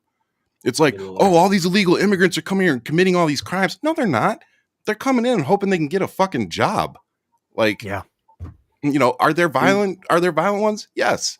Statistically speaking, is there a crime wave compared to Americans? Absolutely not. And again, I live an hour and 20 minutes from the southern border. My in-laws live 45 minutes from the border. There is a blimp up in the air that monitors the border where my in-laws are. Like, we live this shit. I promise you it is not as bad as they're telling you. I promise you. Like, it's all propaganda, dude, about the immigrant thing. I'm on the level where I'm like, if you're on this planet Earth, you're not illegal. I don't know what the fuck that means, illegal. I'm sorry. In my sense, you should be able to live wherever you want. That's just my opinion. As an immigrant, I feel like live wherever you want, man. Because when you get kicked out of your own home, you'll get to that level real quick, that level of thinking. It's like, nah, I just don't think humans are humans, period. And that's where my brain is. And speaking of that, of course, there was a member of Congress that came out and called for the bishop to be deported after her. He literally posted online. You can go on my timeline. So this dude literally said that she should be deported for what she said.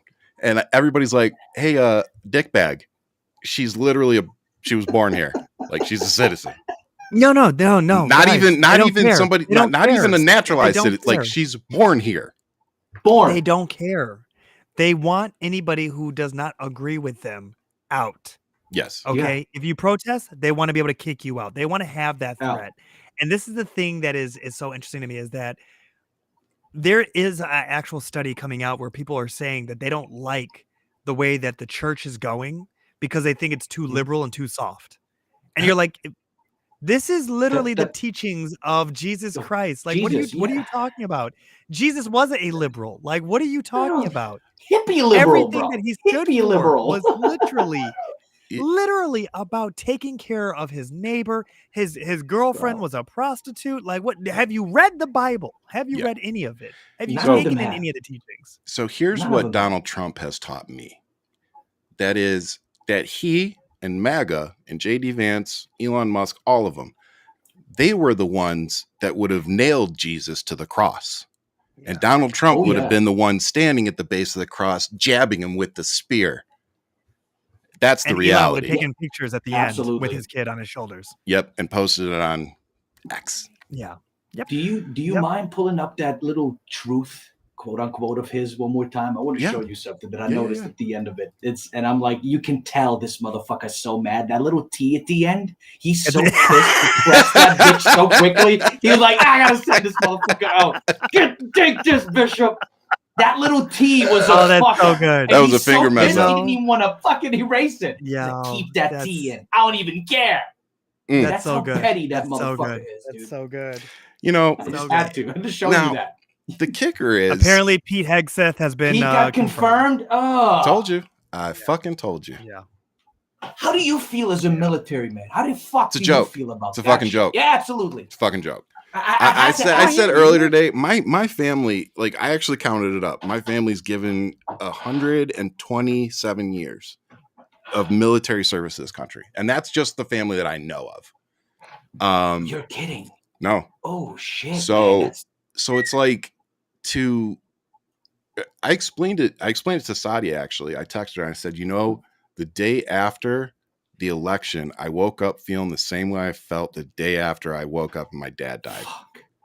Like, I had that same pit in my stomach.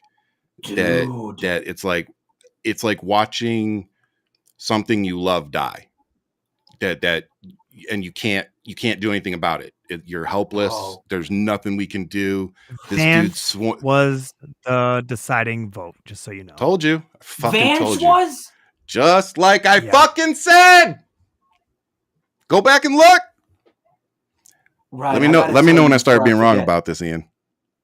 Let me know when I start being wrong. So, we're so fucked. Before I forget, the thing you said about your gut feeling, the day, or it was a day or day after the election. The day after. I didn't even have it. That morning, my mom, I had lunch with her that day.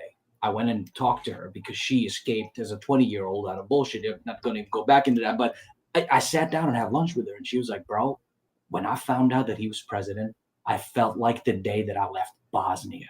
I was like, you're kidding, Ma. She was like, bro, I swear to God, it's that gut feeling. Like, people don't understand here.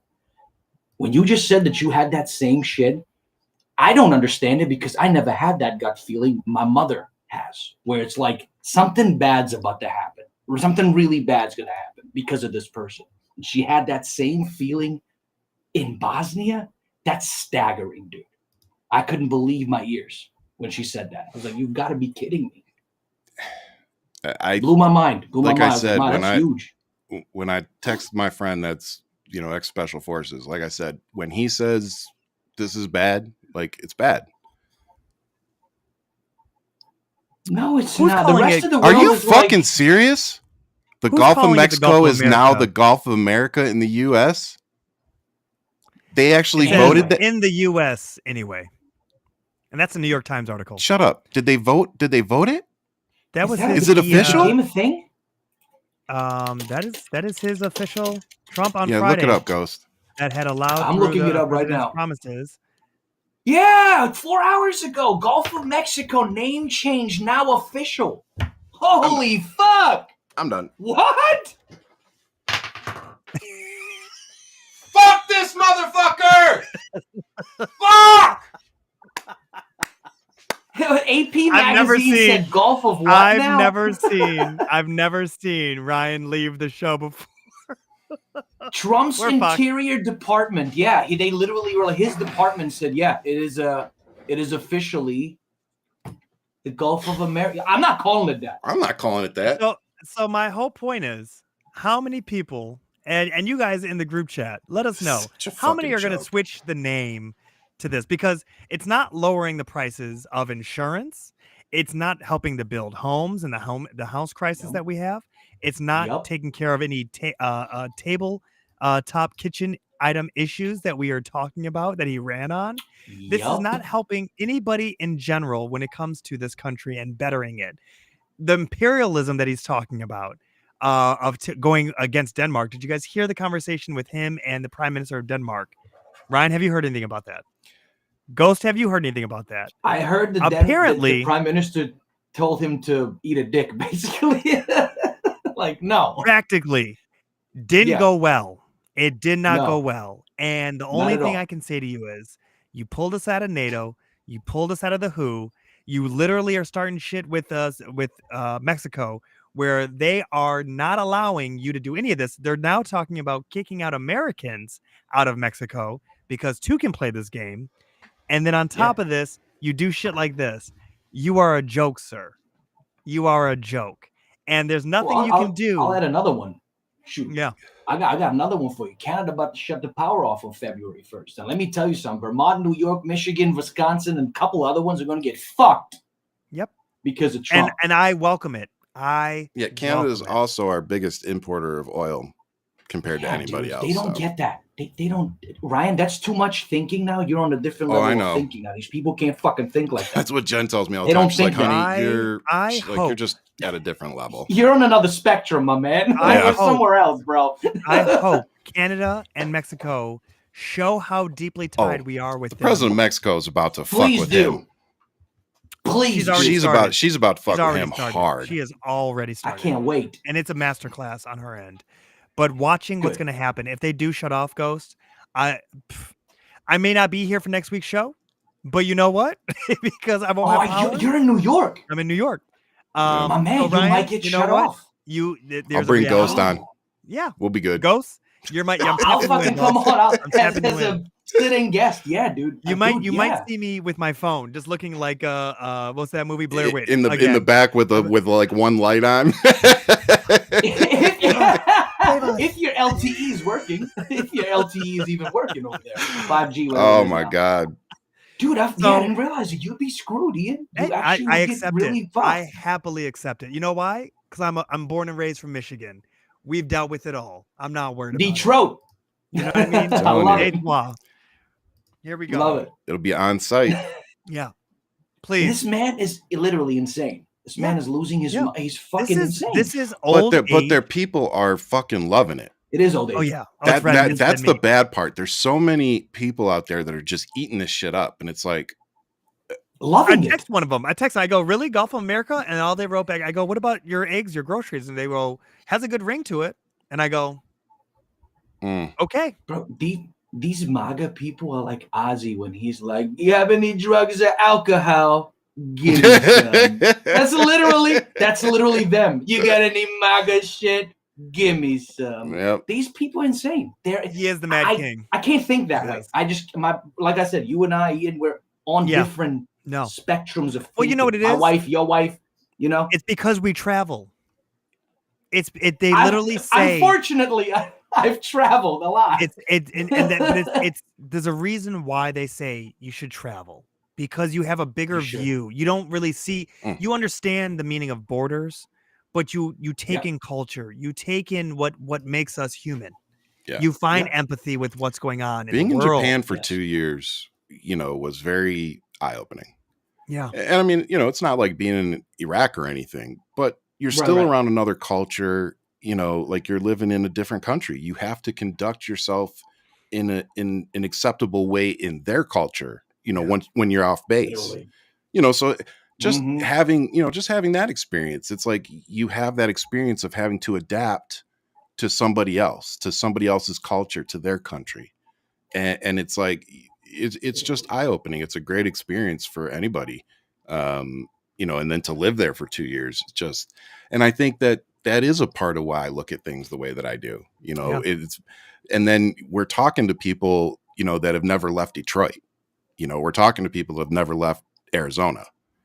So dude, I've talked to people who've never left Hampton, Virginia. Exactly. Yeah. I'm like, guys, you know, I lived there for like so 4 much years. more to this world. Get cultured. So much. I want to go to India. I want to go to fucking New Zealand. I want to see the world, man. I want to go somewhere where I am the minority. That's where I want to travel. I've been to Europe. They look like me. That's all of them. Yeah. They all look like me. Yeah, I look like the Jolly Green Giant in Japan. Yeah.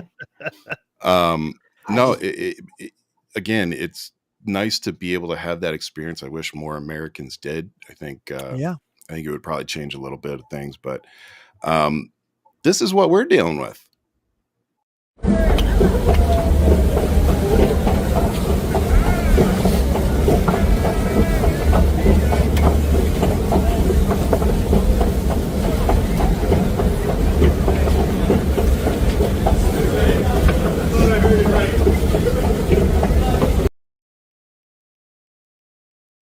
That's a whole lot of douchebags.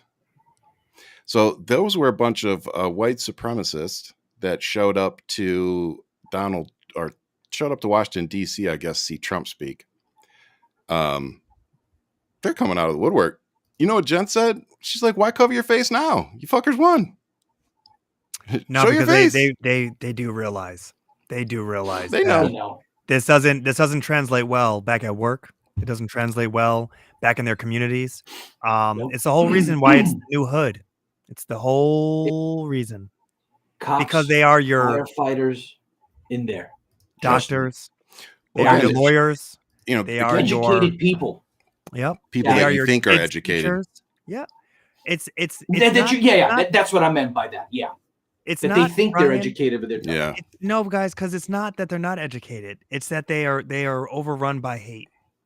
Oh yeah. And it's the element that they have a long game mission, and we've talked about this on the show. When you look at the women, the mothers and daughters of the Confederacy, and how they have hijacked education in the South to teach that the Confederate flag and Confederacy is heritage. There's a reason why these traitors became a symbol in this country versus Germany, where they eradicated a symbol and said this is illegal. This only belongs in a museum. It will never be in personal property. If it is in your property, in your home, you will be arrested. Yeah. Gone. And the fact that we can't take, and this is why I thought the whole thing with the monuments was interesting, because all those monuments, a vast majority of those monuments that were in the tear down phase were all built during the civil rights movement. Mm-hmm. They were built as tokens for the Black community to understand to stay in their place. It was not built. We run this shit, basically. We run this shit. And that's why it was so iconic for them to take them down. So here's the question I have for both of you. What happens when Trump pardons Derek Chauvin, who killed? He's not going to. I didn't even think about that, bro. Stop playing. He better not. What happens? Yeah, he will.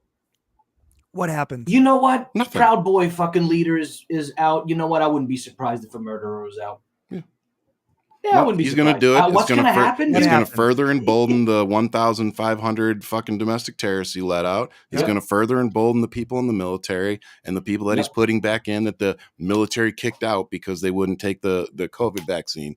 That's right. He's literally giving these people the get out of jail free card. That's right. Like they know that they could go, that they know that they could show up to my house right now and fuck with my family. And there's a really good chance that they'd get away with it. Well, my favorite is that some of those Proud Boys are J6s who got out. Oh yeah. Immediately went right back to jail because they had petty ass crimes and some other things. And the judge in DC said to Stewart, is it Stewart? Is that the one, the One Eye Willie? Is that Stewart? One-eyed Willie. Yeah. I love it. I didn't realize that he shot himself in the face, and that's why his eye patch. Dan Crenshaw? No, not Crenshaw. The one that was I think it's Stewart. The one that was the Proud Boy, not Proud Boy. Oh, that douche. Yeah, I know what you're talking about. He blocked me. Okay, him. For historical purposes, we'll just call him One Eye Willie. So that one, he has to actually check in with the new the DC judge, because he says, I don't care that you are pardoned. You are not welcome in this state, in this region, this district, because we all know DC is not a state. In this district. So you have to check in with me. Go ahead. So let's see, Mr. Gun something. So you think it's all right for the military personnel to be kicked out for not taking the vaccine? Fuck yes, I do, you dumb shit. And let me tell you why. So day 3 of boot camp was vaccine day. So we all line up, we take our BDU tops off, we roll up both our sleeves, and you literally walk down the line and they hit you with shots in your arms for hepatitis A, hepatitis B, hepatitis C, smallpox, penicillin. There's a very long list that they give you. And if you deny any of those vaccines, they send you home. And the reason is because, number one, you denied a direct order. And the reason that they send you home is because now you are not deployable. The whole reason that military people have to take vaccines is so that we are deployable and so that our military forces don't all succumb to a fucking pandemic like COVID or something else. And then we have no military force. Now, if you go talk to somebody who actually served this country, which I'm guessing you didn't because you asked that stupid fucking question, go ask them about the anthrax vaccines that we all were required to take. And if we didn't take them, we got kicked out because we had to be deployable. Okay. Now, then go research how fucking horrible those vaccines are and why they no longer use them. So when you ask me, should the military people be allowed back in? No, they fucking shouldn't. And the only reason they're being allowed back in is because Donald Trump is looking for loyalists. So I hope that answered your question. Thank you. Can I add something to that with the vaccine? I could not enter this country without getting all y'all jabs here. Whatever y'all required, I literally couldn't enter. I was in Germany at the American embassy, I want to say. They lined us all up like fucking just ready to roll, and bloop, bloop, bloop, bloop, all of us, big concoction. I have a scar still.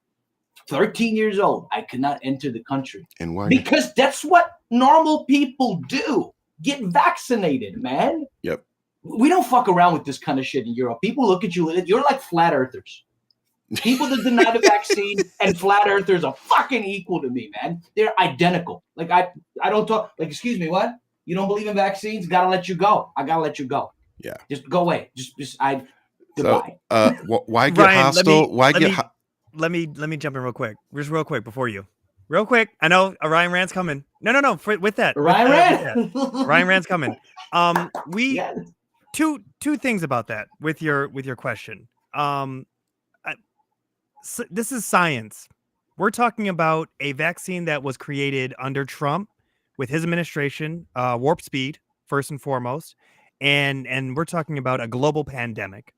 Everybody was trying to figure out what was going on, and now we can talk about other things because we weren't locked into our homes trying to do our own research. When the vaccine was created, it was the first step of us trying to find normalization to get back to civilization. That's the first thing. Now, I live here in New York where I was watching bodies get stacked up in freezer trucks, and I watched those freezer trucks get doubled and tripled. And we're not talking about just some small short buses, actual massive size, deluxe freezer industrial trucks. And in some neighborhoods, the freezers stopped working. So I just want you to understand that in that moment, we were all looking for what is the cure to this thing, or how do we survive this thing? Do people react to a certain shot? There's a possibility. Yes, I'm sure. I'm sure that there is one to, out of 100, I'm sure there's 1 to 5 that reacted some way from a vaccine. I'm sure it happens. That's called science. That's also the whole part of this. We understood that there was comorbidities. We understood that there was certain situations that not everybody was going to make it out of this alive. We do understand now in hindsight that it affected people with comorbidities, like I said, and also the elderly. The reason why Trump survived is because he has Walter Reed. Your ass has Dwayne Reed. There's a difference on your medical of where you are protected. And I want you to understand that. we don't have the healthcare system infrastructure that's really going to take care of you if you were to get sick with this thing. My wife is an ICU nurse, and she watched a lot of death. Matter of fact, I haven't seen her come out of the other side of this as the same person, with the amount of death that she actually did witness and have to endure. And she went from being praised, where everybody was banging on pots and pans, to then attacking nurses because they felt like they were the enemy, where they were just trying to keep people alive. So, no, we want you to ask questions, but we don't want you to come in and think that it's just going to be stupid. This is real dialogue that we want to have with everybody. The thing is, here on Hold the Mic, is that we want to be able to build a community, but the thing is, we want to challenge you to step your game up with what's reality versus some conservative bullshit. And when we get onto these topics, it really does come down to Trump created the vaccine, which we give him all the credit for, all of it. It was warp speed. Go look it up. It was administered into his administration, where he was trying to fake all the numbers, hide the numbers, tell cruise ships not to fucking dock, so those numbers would not be added to more cases that were under his watch. Like, these are things that people have a memory loss of who this person really is. He literally told you to inject bleach. He told you to do all these things except for what really mattered. And the reason why Fauci is on the chopping block is because of the simple fact that he said, none of this shit is real. You need to pay attention to what the science is. And this is the thing about science. It is always evolving and changing. When you probably were in school, Pluto was a planet. Now it's a dwarf planet. Do you want to tell NASA and everybody who's there at the space station that they're now conspiracy theorists? No, it's called science. It evolves, it changes. And it's us who need to be more fluid and be able to adjust and move with it, instead of sitting here trying to pigeonhole people and got you questions and whatever else. Now, my question for you is, did you get the vaccine and were you affected? If so, how do you feel now? And what are some of the ramifications that you're going through? Let's talk about it. Now, Ryan, if you want to take it and go somewhere, go somewhere. So he's the good and cop. Patrick, that's not an Ryan Rant Ian. That's not. Yeah. I would have called him a motherfucker at least 7 times. So that I didn't do it. Motherfucker. So he's the good cop. I'm the bad cop. See, now when you jumped up with your little question, it automatically told me that you're not a liberal because only right-wing dumb fucks answer or ask that question. So that just instantly set off my dumb alert, and that's why you got the response that you did. So if you watch the show on a more regular basis, you would know that I'm the asshole. He's the nice guy, and that wouldn't have been a surprise for you. And there is a thing called a Ryan Rant, and he went easy on you this time. Let me tell you. Yeah. I've seen Ryan Rant. Apparently for 5 fucking years. Telling you. And the fact that Trump is literally repeating history, where he's removing us from the WHO, just like how he removed the pandemic department that Obama created, and then to go on air and say, well, who would have thought we would have a pandemic? Who would have known this would happen? It's like the program that you literally removed would have known that was happening and how to better create a game plan for this. Yep. That was what was in place, implemented in our system. So now we're removed from the WHO. But you know what? I got to give it to Bloomberg. With his own money, he says, okay, I'm going to start funding some things with the WHO so we can start looking at what we need to do on our end. You don't have to be on a side to ask a question.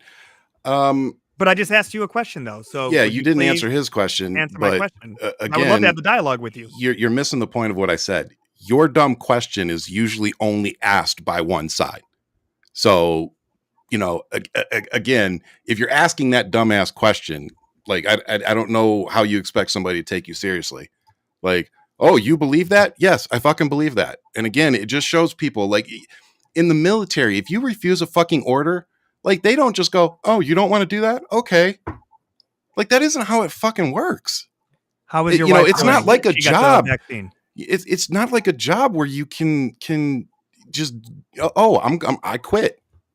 Oh, you're going to make me do that? I don't want to do it. I quit. Military doesn't work like that. Yeah. Literally. You know, like, dude, honestly, no, I didn't get the vaccine, but my wife did. Okay. So your wife's a hell of a lot smarter than you. Cool. You know, so let's get back to other shit that matters. Do it. The most insulting thing for me was that Trump used the MLK dream speech to justify his DEI agenda. I'm about to stand up and walk off the show. Literally, second stand up. Again, Google it. Don't just take my word for it. Google it. Get out of here, Ryan. Get out of here right now. They said that they are delivering on MLK's speech by truly making everything a merit-based system and making everybody equal.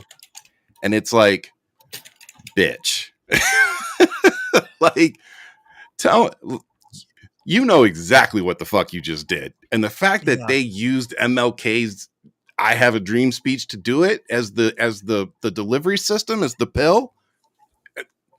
My God. I mean, look, here's the thing that I have to give him a lot of credit. Don't give him credit for shit. No, you got it. You got to give him credit. He's great at selling. He's great at it.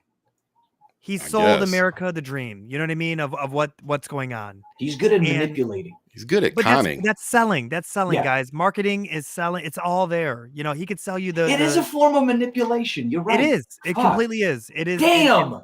And it's what he does best. You didn't believe me. You didn't believe me, did you? What? He looked it up. Yeah. Yeah. And so the thing with him is, and this is where I wish Biden would have learned. Just a girl.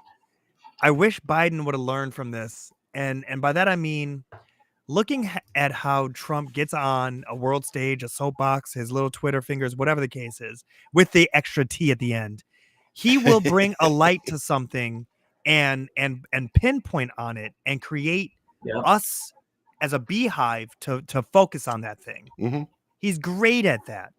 I wish Biden would have done that with all of the corporate price gouging. I wish that Kamala was doing that while they were on the campaign. I wish that they brought that type of pinpoint focus, saying, you know, I'm not a dictator. I'm not a communist. I can't control prices of X, Y, and Z. But you know who can? The person who just made this much money. Why don't we go ahead and look at them? Open up your account. Let's go ahead and look at what's going on. If the Democratic Party would become a little bit more pinpointed in calling out the bullshit, literally in real time, much like how Trump does, how he's on the world stage saying, if you guys don't do business in America, I'm adding tariffs. This is the stuff that is really interesting to me that is happening in real time. Oh my God. Oh, but if your buddy had less of an ego, you guys would have more followers.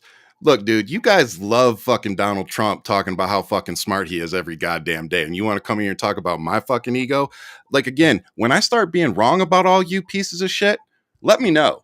Because I've been right about fucking everything. I've been right about the Democratic Party and their fucking failures. I've been right about fucking everything. Everything. It's documented for a fucking year. Yeah. Yep. And Ian will tell you that the shit that I didn't say online because I was playing the good foot soldier, that I was fucking telling them behind closed doors. It was a lot. It was a lot. It was a lot. So, you know, I have an ego because I'm fucking right. I'm smarter than all you motherfuckers. I don't know. I don't know what you want me to tell you. Like, come make me look stupid. Come prove me wrong. But so far, I don't get community noted for any of the fucking shit that I say. I get banned because you guys don't like what I say and you mass report me. But that's not the same thing as me being wrong. Yep. So Ryan's only allowed to. If you don't like my ego, go fuck yourself. It's my show. How about that? This is why I like you, dude. People, I'm literally the exact same way. I'm like, bro, I'm just smarter than these people. I know for a fact. like it's okay for a Republican to say it, but the minute I say it, oh my God. Yeah, go fuck. I'm 10 times smarter than Trump. I would take a fucking IQ test. I would put every fucking cent, every dollar that I have, my kids' fucking college fund. I would sell everything in my goddamn house to put up against it. And I would say that I will take an IQ test and I bet you I'd beat Donald Trump by 20 points. Yeah. 20 points. So I'll give him 20 fucking points. Remember, he tried to take one and he man, camera, TV, what? Yeah, he took like the dumb bitch. I can do calculus, motherfucker. Like, guys, I can build Elon Musk rockets. There are people that I trained working for fucking Elon Musk, and these people want to fucking talk about this. It's insane. They're not on the same fucking level. Like, I'm an aircraft engineer. Like, I've literally retired from a fucking job already, started a whole nother fucking thing, my own goddamn media company, and you're here listening to us on a fucking Friday night, bitching and complaining and moaning. And again, but the one thing you can't fucking do, you can cry, you can call me names, you can say I'm ugly, you can attack my family, you can say Ian's bald, but what you can't fucking do is say that I'm wrong. What you say fuck me for? Whoa. They can never say that you're wrong. They can't. We got a Ryan rant. Thought you liked that one at the end. Love it. I was just trying to keep the peace, man. That's all I'm saying. It's interesting to me because, you know, you guys bring up a great point. Also, Trump is not that same fucking person. I don't even know if he could pass that test again. Thank you, Amy. No. Amy said, I started watching you for your ego and your rants. Literally. Love you guys. Man. It's so true. And yes, I am catching some of these strays over here. Take off the hat, Ryan. Take off the hat. Yeah, I ain't no better. Shit. There's a reason I've always got a hat on. Yo, bro, anybody that says you can't, you don't have to pick a side and then add blank in there. Anytime somebody says I don't have to pick a side, I already know what side you're on. The side's I don't talk politics. I know what side you're on. Yeah, the side's been immediately. Well, you know, but here's the thing too. There really are people out there that are like, I just don't pick sides, and it's like you have to. You can't. You can't. I was be like, in the middle I don't know what you mean. Yeah, there's no more. There's no more. You can't. You got to pick. Well, you know what's interesting is that I feel we're at one of those pinnacle points in American history, period, that we're looking at it being a deep divide where it's kind of like the civil rights, right? And maybe even looking at Bosnia, looking at certain places where there's that fork in the road, and you look at it and you go, it's always the moderate, the quiet moderate that you have to be worried about because they won't decide. And you're like, but if you would have just came over on the side that could still give you room to protest, still give you room to negotiate and demand change. At least have good faith conversations. Good faith conversations where the other side, it's like, no, we're taking everything away from you. Because what do you lose? What does a conservative lose with a Kamala Harris victory? Do you know what I mean? When you see progress, when you see things that are there, okay, so they're challenging you on pronouns, they're challenging you on empathy, which they call the woke mind virus. That's all it is just empathy, guys. Let's be serious. And we can't teach you to love. We can't teach you to care about your neighbor. The one thing COVID taught me is that people do not care about their neighbors. It wasn't about oh well, I got the vaccine and I'm not sick. It's like, no, but you got the vaccine because you're trying to protect the person next to you. Yeah. And the fact that you're not supposed to be out there and doing all these things is because you're supposed to be taking care of the people in your neighborhood. That's why you're building a pod of people, and this is what we're going to do. We're going to try to be safe. It's a buddy system, whatever the case is. Yep. But there's always that one person who went out and did something else on the sly and then brought it back to the table, right? Yeah. So but you look at what we're looking at now, and this is the part where I challenge everybody. So when you say you can't be friends with, conservatives are chasing me to be friends with them right now. I know. Chasing me. And Ryan knows because I share a lot of this shit with him. And the thing is, I'm still trying to have good faith conversations because it's having those conversations. I'm like, I'm not ready for a civil war. I'm not. I get it if I have to, but I'm not willing to just jump in with 2 feet. My biggest thing is, have you guys not been fucked over yet enough? And clearly you haven't. And that's why the FAFO is hitting so hard right now for individuals. Yeah. And that's why I'm sitting here with my popcorn, just enjoying the show because it's just getting started. Literally. It's just getting started. We're only 1 week in.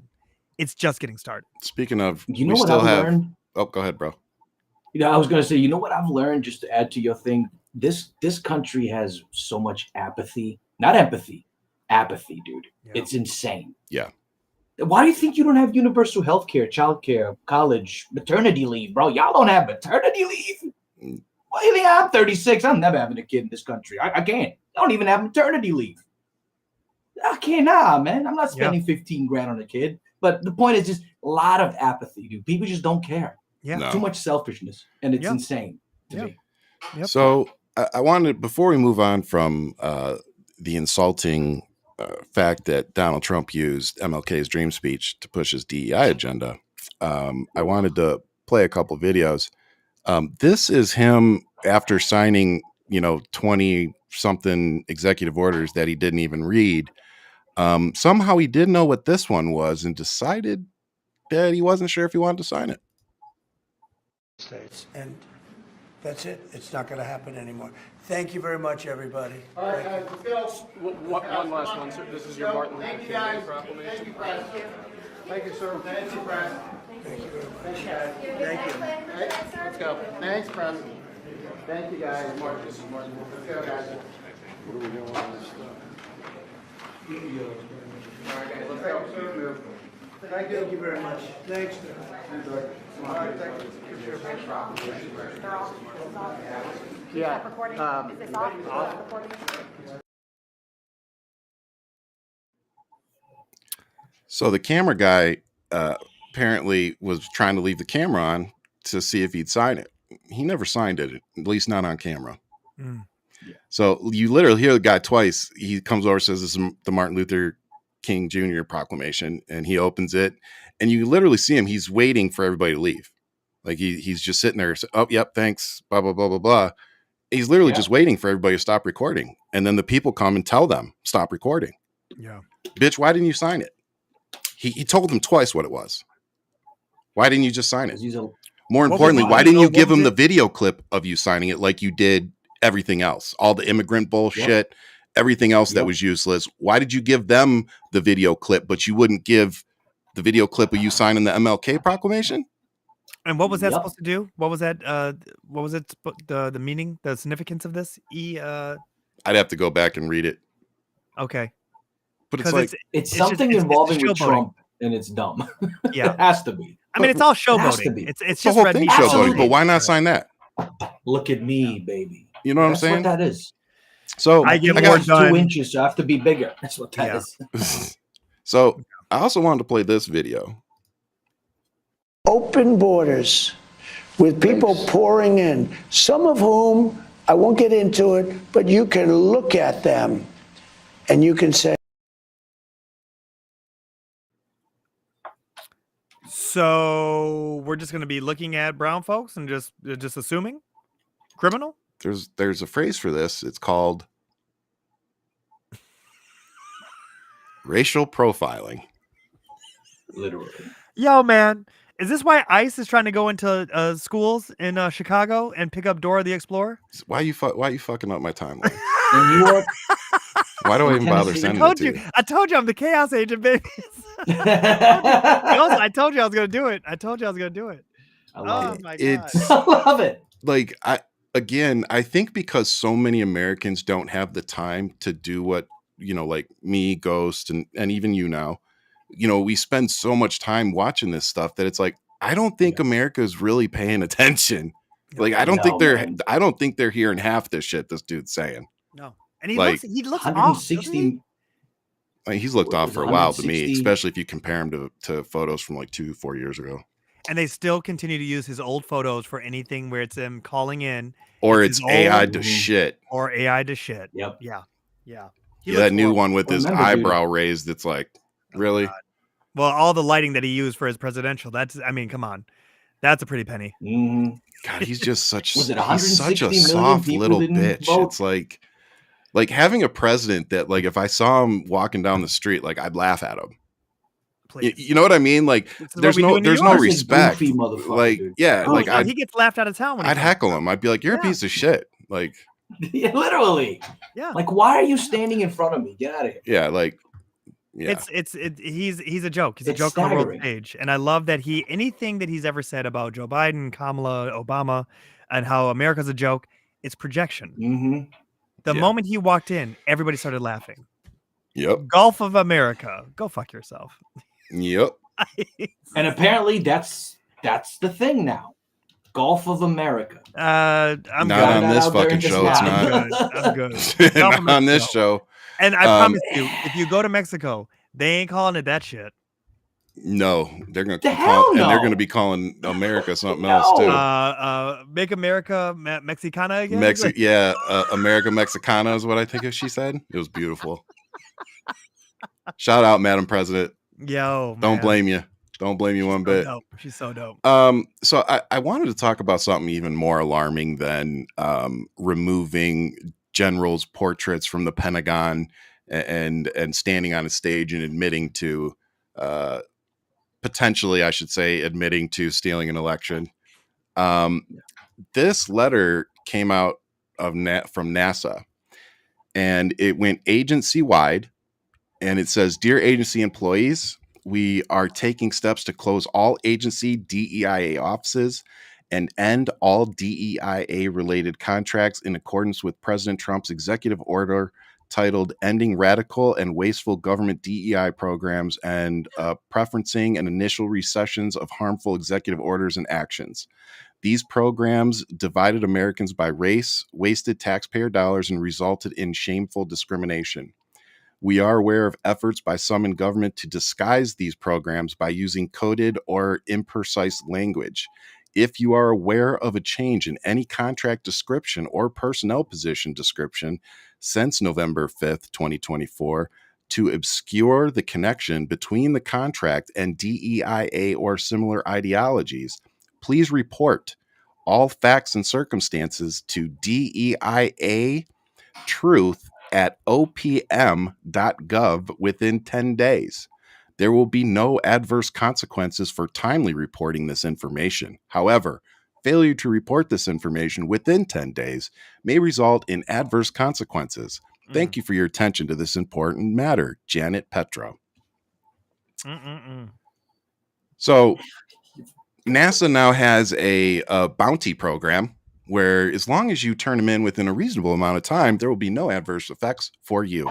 And if you need an interpretation of what that letter was saying, it was saying that if you know or find out that they changed the job description of somebody and they're still allowing them to do the DEI stuff, we want you to report that to us. Yeah. So that we can fire them. You know what's crazy? That's might actually affect my town. In Hampton, we have NASA. Hampton has a bunch of shit. We have Langley Air Force Base. We got. Did NASA. You hear me when I said we lived there for like 4 or 5 years? You did? My wife was stationed at Langley.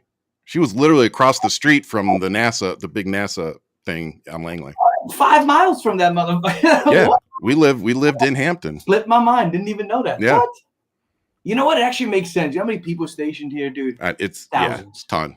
Thousands. And I was a contractor. I was a contractor for the Navy. So she was stationed at Langley and I was working down at Oceana in Norfolk. Get out. Yeah. Dude, you were in my... What was this? From 2014 to 2018. Yeah. Yeah. I was she retired. She retired in 2018. What a small world, Ryan. I know. It's crazy. But yeah. Then you should know. Yeah. NASA's gonna get fucked and people are gonna lose jobs here in Hampton but hold on, all brother. around this area. Hold on, brother. It gets way worse. It gets way worse. But wait, there's more. There's more.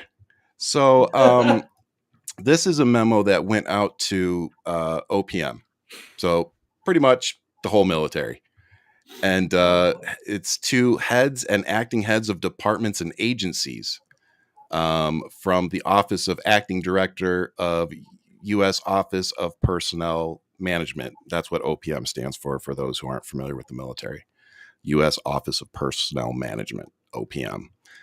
Pursuant to its authority under 5 U.S.C. Section 1103 A-1, blah, blah, blah.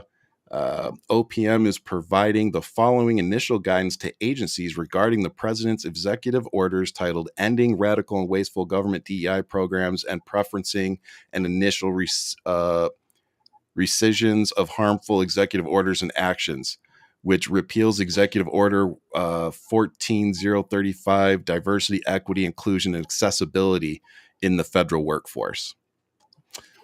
Like, this is so fucking bad, guys. This affect, and what I hope people understand too, is who this all affects. This doesn't just affect like black people. This doesn't just affect one group.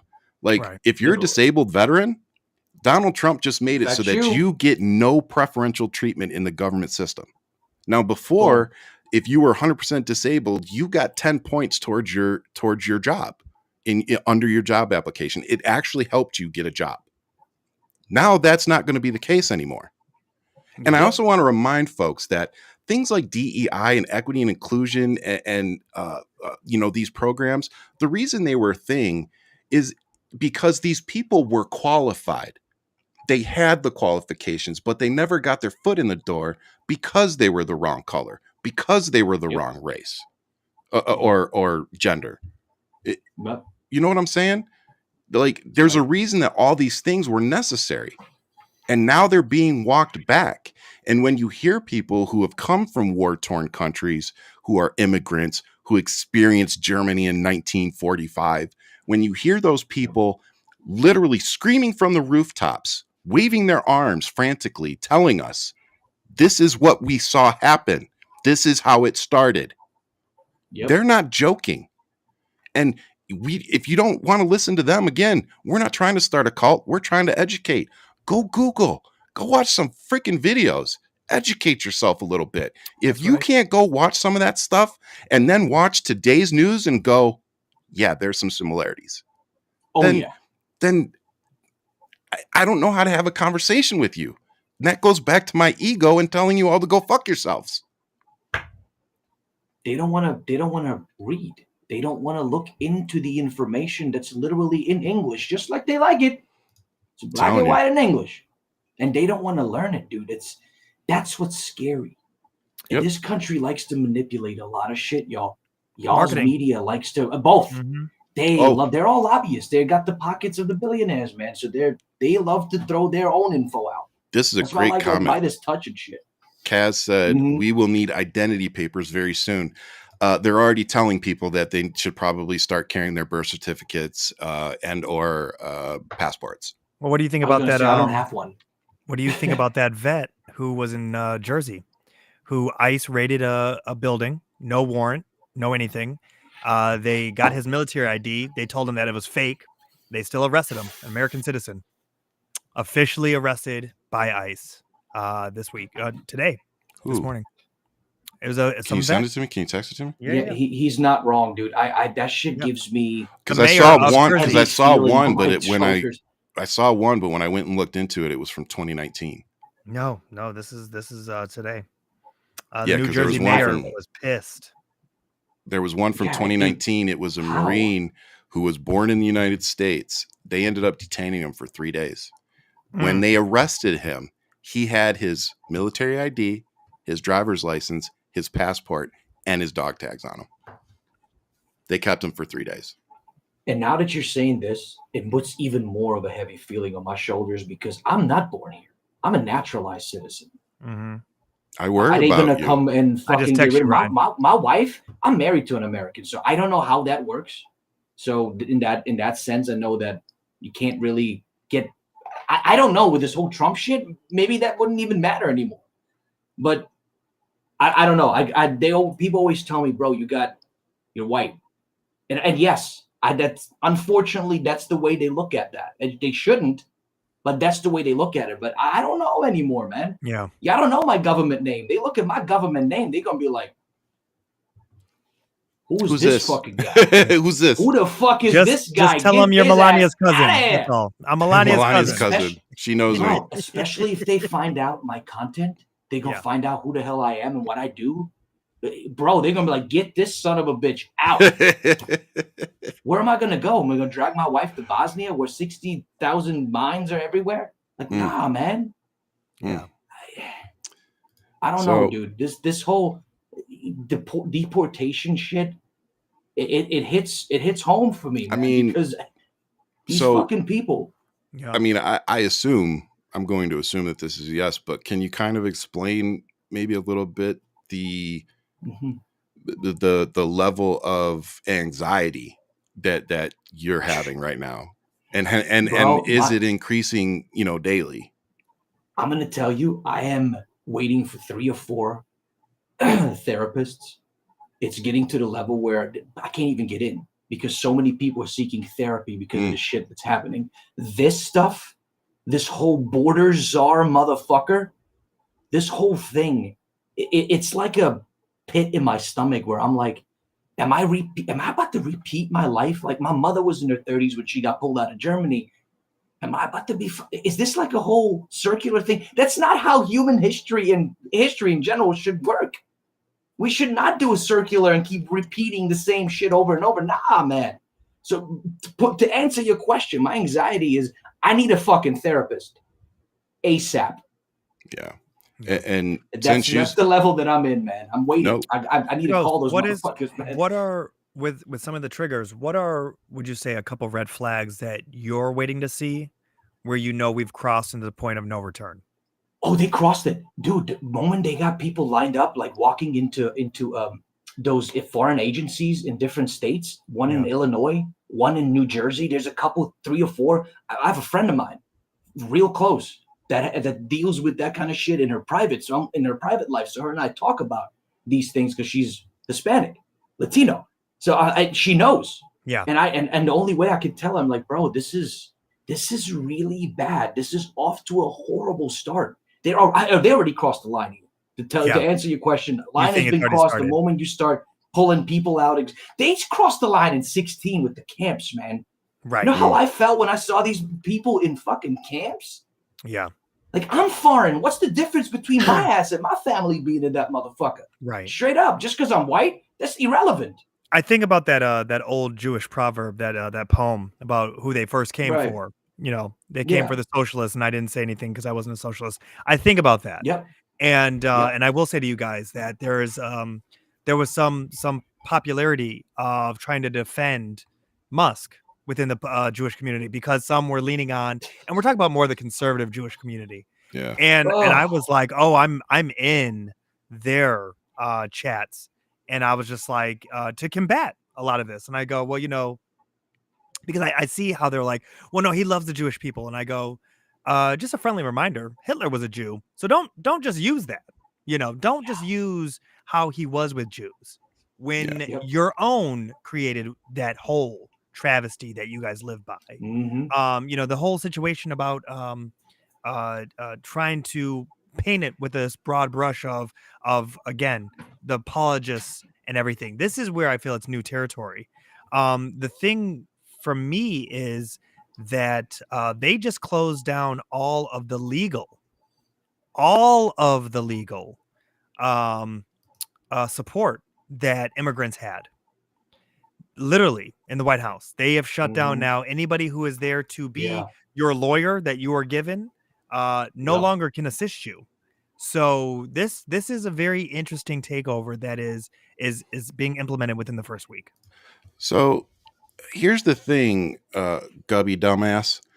Say didn't earn it, as that's what they call DEI now. Don't you want the best trained, or do you want a token? See, that's the problem, is that the black folks, brown folks, people that weren't white, they weren't able to get into the schools to be trained. So they weren't even given an opportunity. So again, you dumb fucks are so narrow-minded and ignorant that you don't understand such complex issues. Go find out who the first person to do a successful fucking heart surgery was. Got news for you. Wasn't a white guy. Yep. Go look up the blue baby experiment. Go find out who was the one that actually figured out how to do the surgery on a dog first. Got news for you. It wasn't a white guy. Who created the elevator. Exactly. There's so many things in history that people, go down the line. black people created, and they didn't get credit for it. You have Elvis, who used to take black music that was way better by the black artist, but he would take it, redo it, and it became huge. It became popular. And the only way that they would do the music and redo the song is if the black artist sold the rights over to Colonel or whatever the fuck his name was. So they were continuously screwing black people over. So when you ask why DEI policies are necessary, it's because over time and time again, Donald Trump, his father, and the rest of the white pieces of shit of this country have shown us that we need to have policies like this. And it's just like deregulating everything. You guys all think deregulating everything is the answer. Hey, dumb fucks, do you want to know why we had to regulate things in the first place? Because there were companies putting things in our drinking water. Because we couldn't, they were putting things in our air. They were causing cancer with chemicals. There were food that was being contaminated. There's rules because too many corporations will put money and profit over what's right and killing people. Well, two things to add to that, Ryan.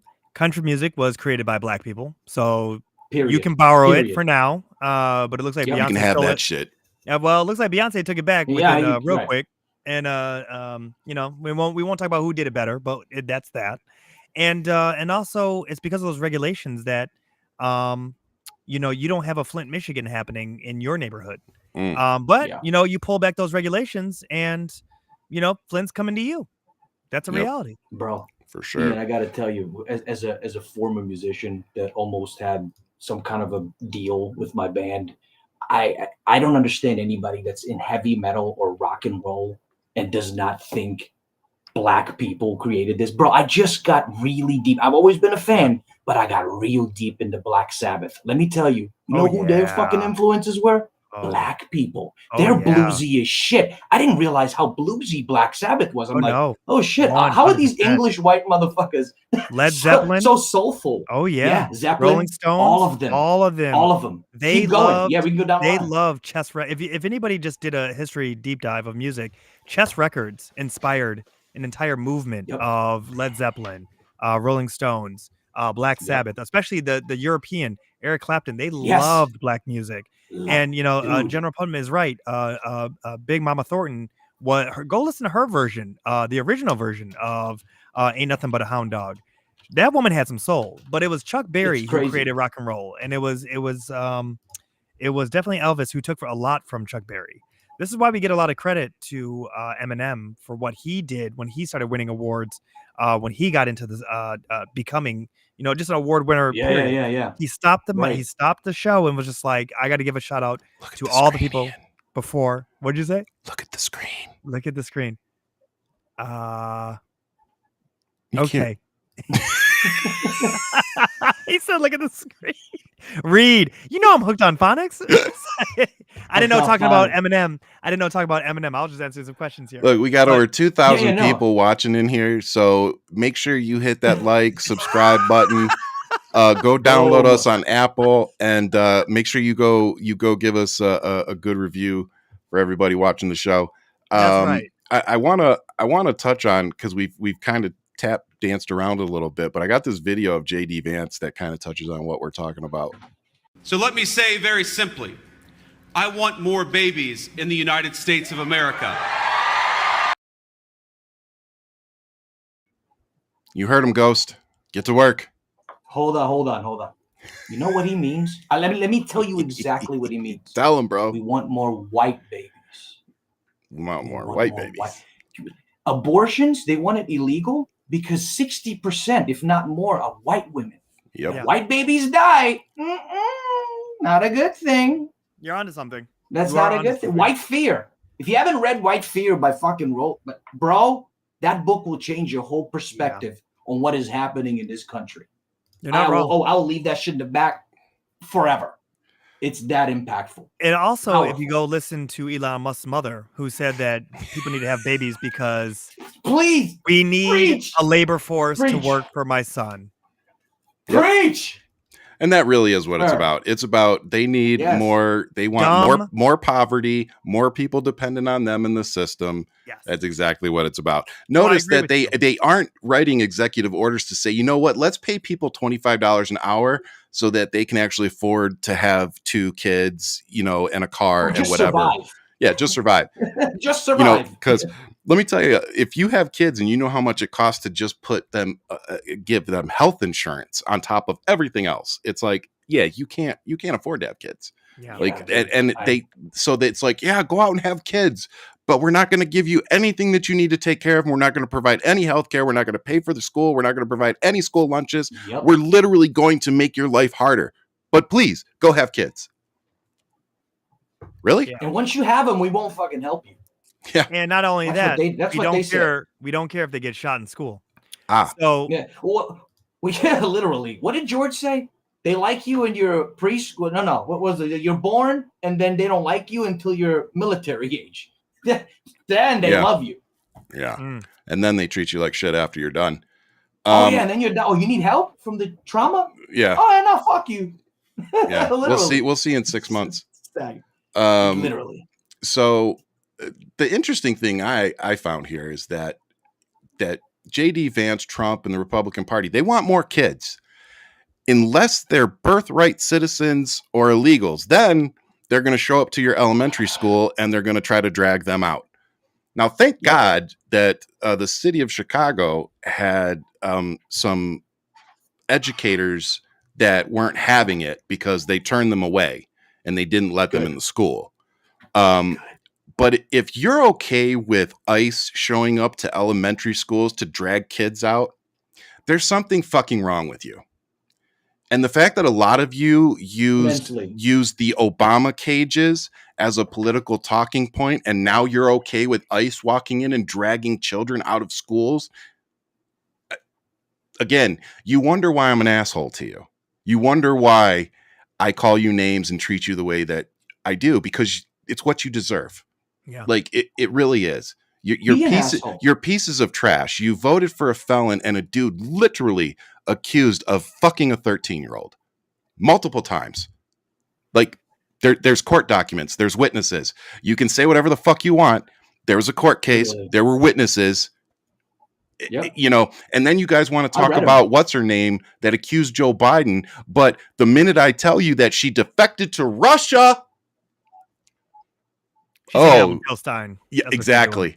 Yeah. Like there's something really wrong with you people. And I've learned, and I keep trying to tell Ian privately that what I need people to understand is when you go in the military, you know, you go in idealistic and all these things, but you're not really going in prepared for what you're asked to do sometimes. And what I need people to understand is when you're in war, you do shit you wouldn't normally do. Right. And you do things that probably challenge your moral fabric as a person. And what I need people to understand is we are at that point right now. Like I'm not being hyperbolic here. I'm not joking. We are at a point where people need to understand that if we keep letting this path go down that we're going down over the last week, that it is going to take us physically removing these people from leadership. Like that's what Ghost is trying to tell you. Yeah. That's what I'm trying to tell you. That's what other people are trying to tell you. Yeah. Other people that have seen this in real life are telling you this is the path that we are on. Like we're banging the pans, we're waving our arms, we're shooting off the flares. Like what else do you need us to do? We are quickly approaching that fork in the road. We really, really are. Like it's terrifying. And today, you're going to show up to schools. And Ryan, to add to what you're saying right now, we watch cops sit on the sidelines, afraid to walk into a school for a school shooting. How many times? Shit. How many times? Oh, yeah. And Kaz said they just got a memo today from school where I teach on how we need to deal with them coming in. And by them, she's talking about ICE agents. And so here's the thing. You have cops who are afraid to run into a school to save your children, but they are quickly okay to mobilize and walk in to take your children. Mm-hmm. Yep. And the fact that teachers are the only thing that are protecting your children, you might want to think twice when you have someone like JD telling you that they're the enemy. Yep. Yeah. Because they're the ones who are saving them during a school shooting, and now they're the ones who are protecting them from an ICE agent, mistaking them because they're brown or whatever color that they feel the identification doesn't match. Yep. Yeah. And I also want to point out that it's law enforcement that are willing to walk into schools and drag your kids out. Yeah. And that it was the Supreme Court that said law enforcement has no duty to protect us, the individuals. Their duty is to protect property, which is why they will say that they are allowed to go in there and drag the kids out, because they're protecting property, being the United States. So again, maybe you should stop simping for all these piece of shit law enforcement people that will sit there and literally drag your kids out of school. Yeah. Yeah, I saw a video today of a guy talking about his mom asking him to pick up his little sister from school because she's afraid that she's going to get deported if she walks onto school property with the police being there. This woman is Chinese, but she's an American. She's a citizen. He was born here. Imagine, dude, like having your mom be like, yo, can you pick up? Why you need me to pick up sis?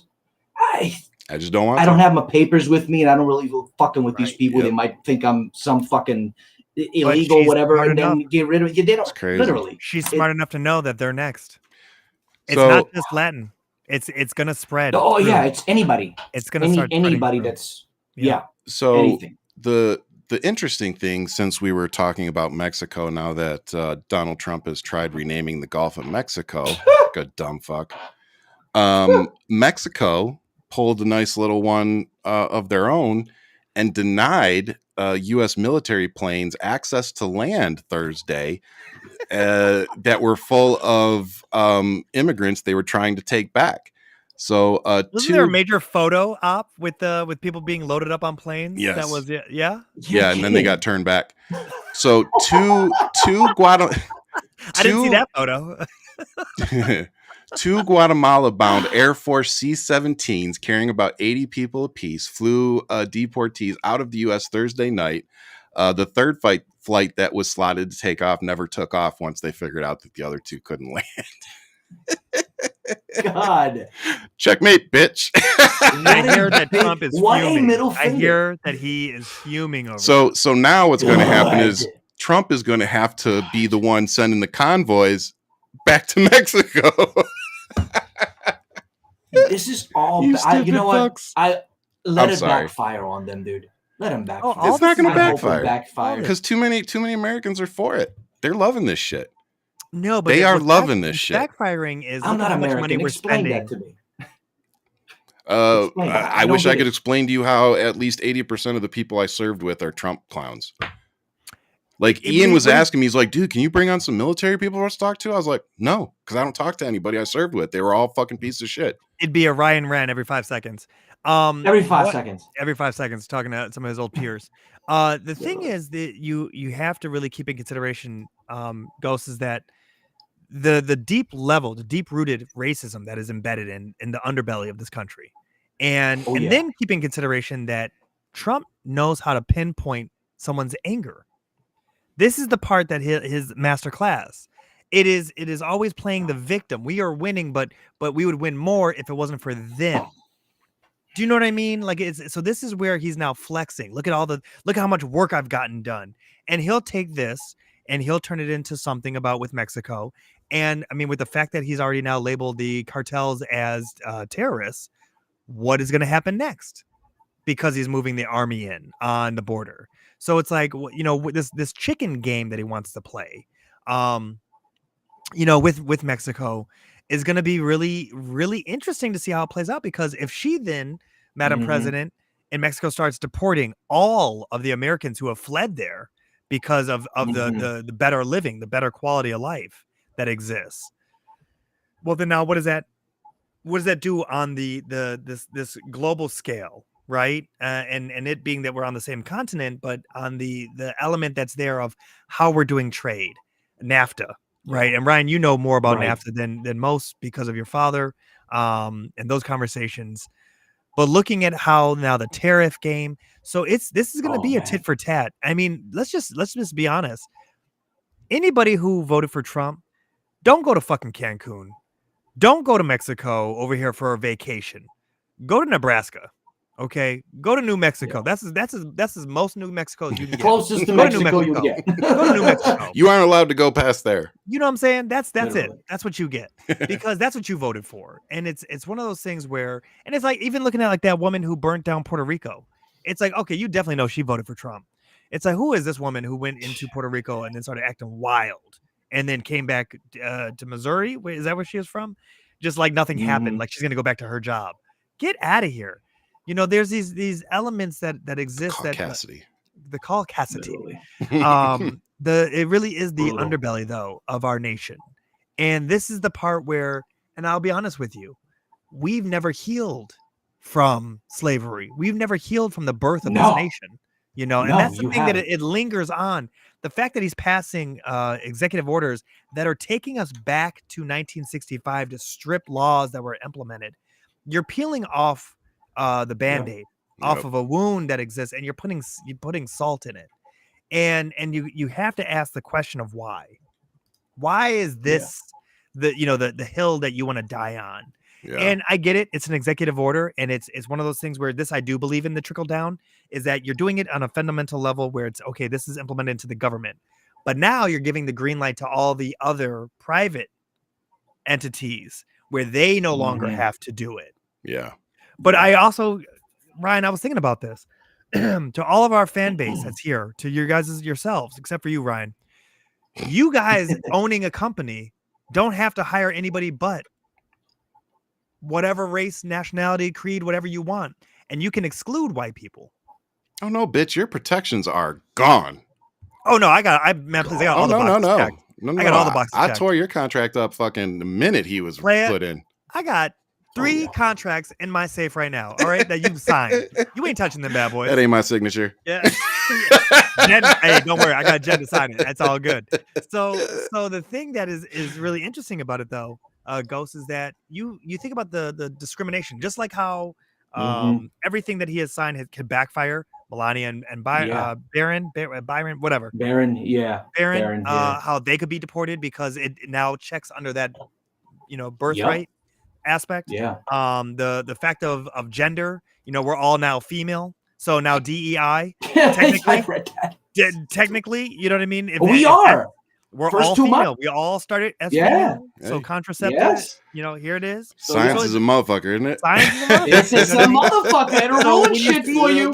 When you see how this all backfires just because he opens his mouth, this man would have done the problem is you have to be intelligent to understand. And a lot of these people, you have to. They look at, they're like, what did you say? What was wrong with that? And it's like, fuck me. But this is the part where it is holding someone's hand through the reality of a situation, and that's the thing. Do you have the patience to do it? And the answer we all know is no. 0 fucks given on Ryan's end. But this is the part where I feel like we have failed. This is the part where I feel like every February when your teacher in your classroom goes, "This is Martin Luther King. He has I had a dream speech." It's like, yeah, we've done that fucking dance. How about you give me something that he's actually done? It's not wild. They don't want to do that. No, they don't do that. But my point is, if we just went a little bit deeper, if we just put in a little bit more emphasis on some of this, white people look bad. They're not going to do that. I mean, why should I have to pay for something I didn't do? It's like, fuck, dude. Like, Florida has really. Here. Go ahead. Every single thing in this country, if you think about it, the rest of the world that they have, like universal health care, universal college child care, all of the things that the rest of the world thinks is normal, we don't have here because of racism, period. That's the reason why we don't have it. They don't want to we'll give it to the 70%. What about the other 30? Oh, we can't give it to them. Oh, then that's going to look bad. Let's just not give it to anybody. Yeah. And then we can go down the line of lobbyists and everything else. But racism is the core. They didn't want to do it first because of racism. I ask the question now more than ever of when you look at the states in America, of these United States, who's bringing in the most amount of wealth to this nation? And you look at what, as a state, what it brings in and what it produces. And you look at the fact that like California and New York bring in a vast amount of money to the bank, to the GDP. Yep. And you look at who takes out that amount of money out of the GDP. And you see the fact that it's New York and LA that are some of the most diverse places in America. And then you look at the people who are at the bottom of that list, the Kentuckys, the Alabamas, where it really is a welfare state. And you're like, okay, well, wait a minute. If there's a next natural disaster and we got a visitor, the mascot's here. If you think I was kidding, here's Eno. He made it. There's a little homie right here. I got one of those too. Oh yeah, man. This is it. Usually this is the stopwatch where the wife is like, I sent the dog. It's time to collect you. You need to let me move on. Well, no, but my whole point is, if you look at him talking about getting rid of, FEMA, all this other stuff, just because we know, Ryan, he's thrown so much shit at the wall within a week to overwhelm us. Yeah. Even with your outline, there's so much more that we're not. I'm barely scratching the surface. And when you look at that and you talk about removing FEMA, this, that, and the third, it's like, okay, well, if the states are going to keep their money, who's going to be paying for shit in those red states that exist? Especially when income taxes, Trump magically gets rid of income taxes. Woo! Yeah, he said that today. Yeah. Good luck with that. Wait a while. But speaking of schools, and I'm going to go through these last couple kind of quick, so just grab onto the cape, guys. Nashville school shooter. So if you didn't know, there was a school shooting in Nashville. It was a black kid, little different, and the white supremacists on the right were loving the fucking fact that that was a black kid. Like they jumped on that shit so quick. Until it came out that the suspected shooter praised mass shooters and showed an affinity for extremist views. Apparently, the kid shared a 51-page document prior to the shooting expressing violent white supremacist beliefs. In the writing, he showed support for neo-Nazi accelerationists, violent incel beliefs, and expressed a desire to see genocide committed against racial and religious minorities. He reportedly directed readers to other similar types of posts that and belonged to online communities that promoted violence and extremism. Now, here's where it gets interesting. Others in those groups publicly identified the shooter before he was even identified on TV because of what he had posted in the communities. So a community that promotes violence and extremism turn this guy into the cops because he was violent and extreme. Somebody needs to explain this fucking shit to me. I can't. But Nobody here's the can. part. Here's the interesting part. Nick Fuentes, if you don't know who that is, Google him. God. He posted this. So in his little dissertation, he mentioned Candace Owens and Nick Fuentes in his racist manifesto. Nick Fuentes posted this. He said a black teen brought a gun to school and shot people. He mentioned Candace Owens and Nick Fuentes in his racist manifesto. Live your life and build a platform in a way that you don't stimulate people to go shoot other people at school. Wow. Right? That's Nick Fuentes for you, though. Like if I'm Candace Owens and like mass shooters are citing me in their manifesto, like I might have some self-reflection at that point to think maybe I fucked up somewhere. Maybe. Where did I go wrong? Maybe I took a wrong turn.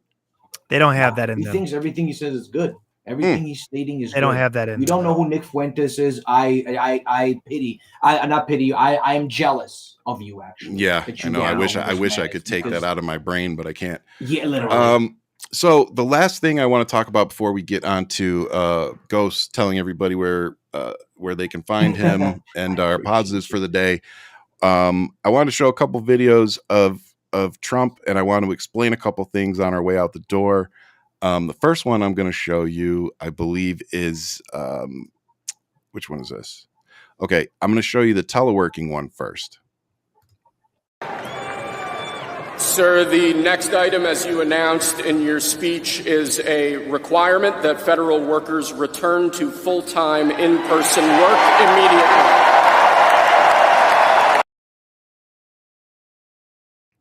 Now, if you haven't been paying attention, Elon Musk and the Republicans have been pushing back against teleworking for quite a while. And one of the biggest reasons is, and this is the one that so many people overlook, is, the Republicans are like, oh, it's good to have, in the office and community and da da da da. Look, the reason they want you in the office is because if your ass is at home, that means that all the office buildings are empty. If all the office buildings are empty, that means that the people that own the office buildings aren't getting paid and that the buildings aren't paying for themselves. Okay. People that sell lunches, they need to make money. So if people are staying home, they're not spending money out as much. Oh, gas companies? Well, they want people driving on the roads to spend their gas.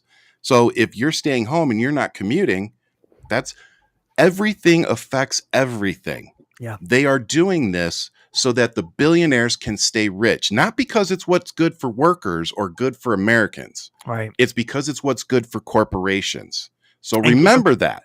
Keep in mind, too, people were able to pick up their kids at a reasonable time. Yep. People were getting more of a work-life balance. Yep. And the element where they were be able to go to the doctors, get themselves right, checked out. Yep. But more importantly, you know, we're dealing with active shooters, and one of the things that Trumpies love to say is, well, maybe if the parents had raised them better. Well, how about you make it so that they don't have to work 6 days a week, 12-hour shifts just to make ends meet, or have 2 jobs so that they could actually, you know, be at home taking care. But you guys don't want to do that, because then the next sector that gets affected is childcare. So, you know, but again, we don't want to have these conversations because, right? So, Ryan, how long have you been a socialist? That is my question. People here would think that's just it is. I've been called a socialist. Socialist. People don't get the word social. In Latin means people. Yeah, and they also don't understand that half of the things that they use is considered socialism in our. But you know, conservatives don't even realize that most of the issues that they say about socialism is actually communism, and it's like the whole element of, you know, whoever's president really does not dictate the price of eggs. But the fact that they use that, well, then you know what? I'm going to use the same thing once again. Trump. Everything that goes wrong for the next 4 years, Trump's fault. Thanks, Kaz. Appreciate you. I know we're going long. We're already at 3 hours. I'm going to show this one last video, and I really want to dig into this real quick, and then we're gonna go. Horizons, and we will pursue our manifest destiny into the stars, launching American astronauts to plant the stars and stripes on the planet Mars.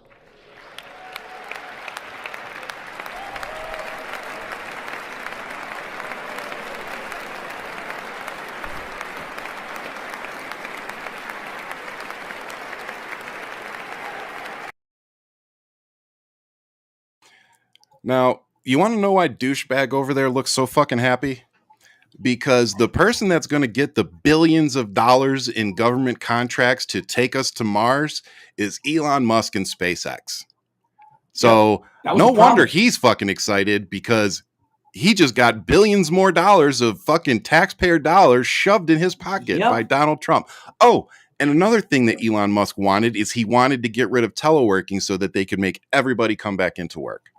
So, you know, and by the way, in case you didn't know, the thing that started the space program and the race to the moon was John F. Kennedy. So that was supposed to be Donald Trump's John F. Kennedy moment. He's no fucking JFK. He's a joke. No. And by the way, the fact that instead of lowering the cost of gas, eggs, other consumer products, that this prick is more concerned with us going to Mars. Let me tell y'all something.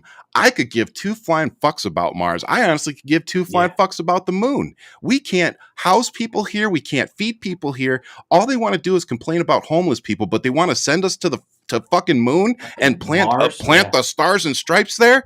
The stars and stripes are a fucking joke. Like, you guys have literally shit on the flag and like spread it all over the Capitol, and then fucking pardoned everybody that did it. Like, we are so fucked. And we're talking about going to other planets. We can't even get DEI on this fucking planet. Like, if there were aliens out there and they were flying past this planet and they could just take a look down for like 5 minutes to see what the state of the world is, they'd fucking leave. They would lock their doors because we are the ghetto of the galaxy. Okay, we are telling you, the ghetto of the Milky Way. They say, you know what?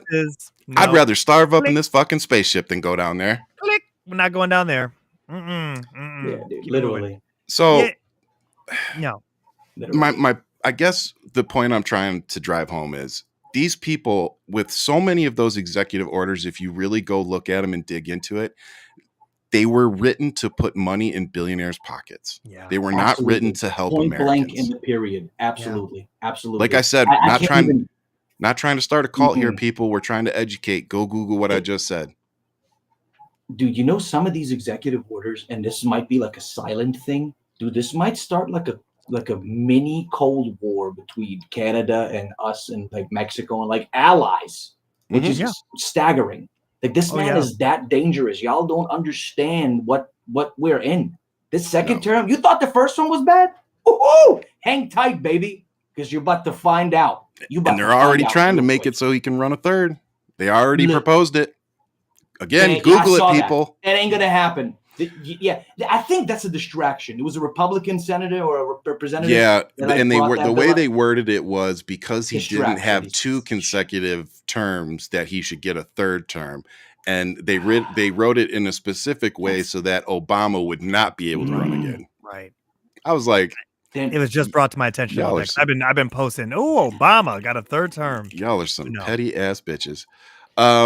So with that, brother, tell the folks where they can find you and what you're up to. Absolutely. No, I appreciate that. Yeah, I'm everywhere at the Ghost _official. That's DA Ghost _ official. Everywhere. YouTube, TikTok, unfortunately Meta, because you got to spread leftism there, man. They're not gonna, as long as we got to keep leftism on every platform. And I know we want to get rid of Meta, but I'm on Threads, Clapper, you're on Clapper, and mostly TikTok and YouTube.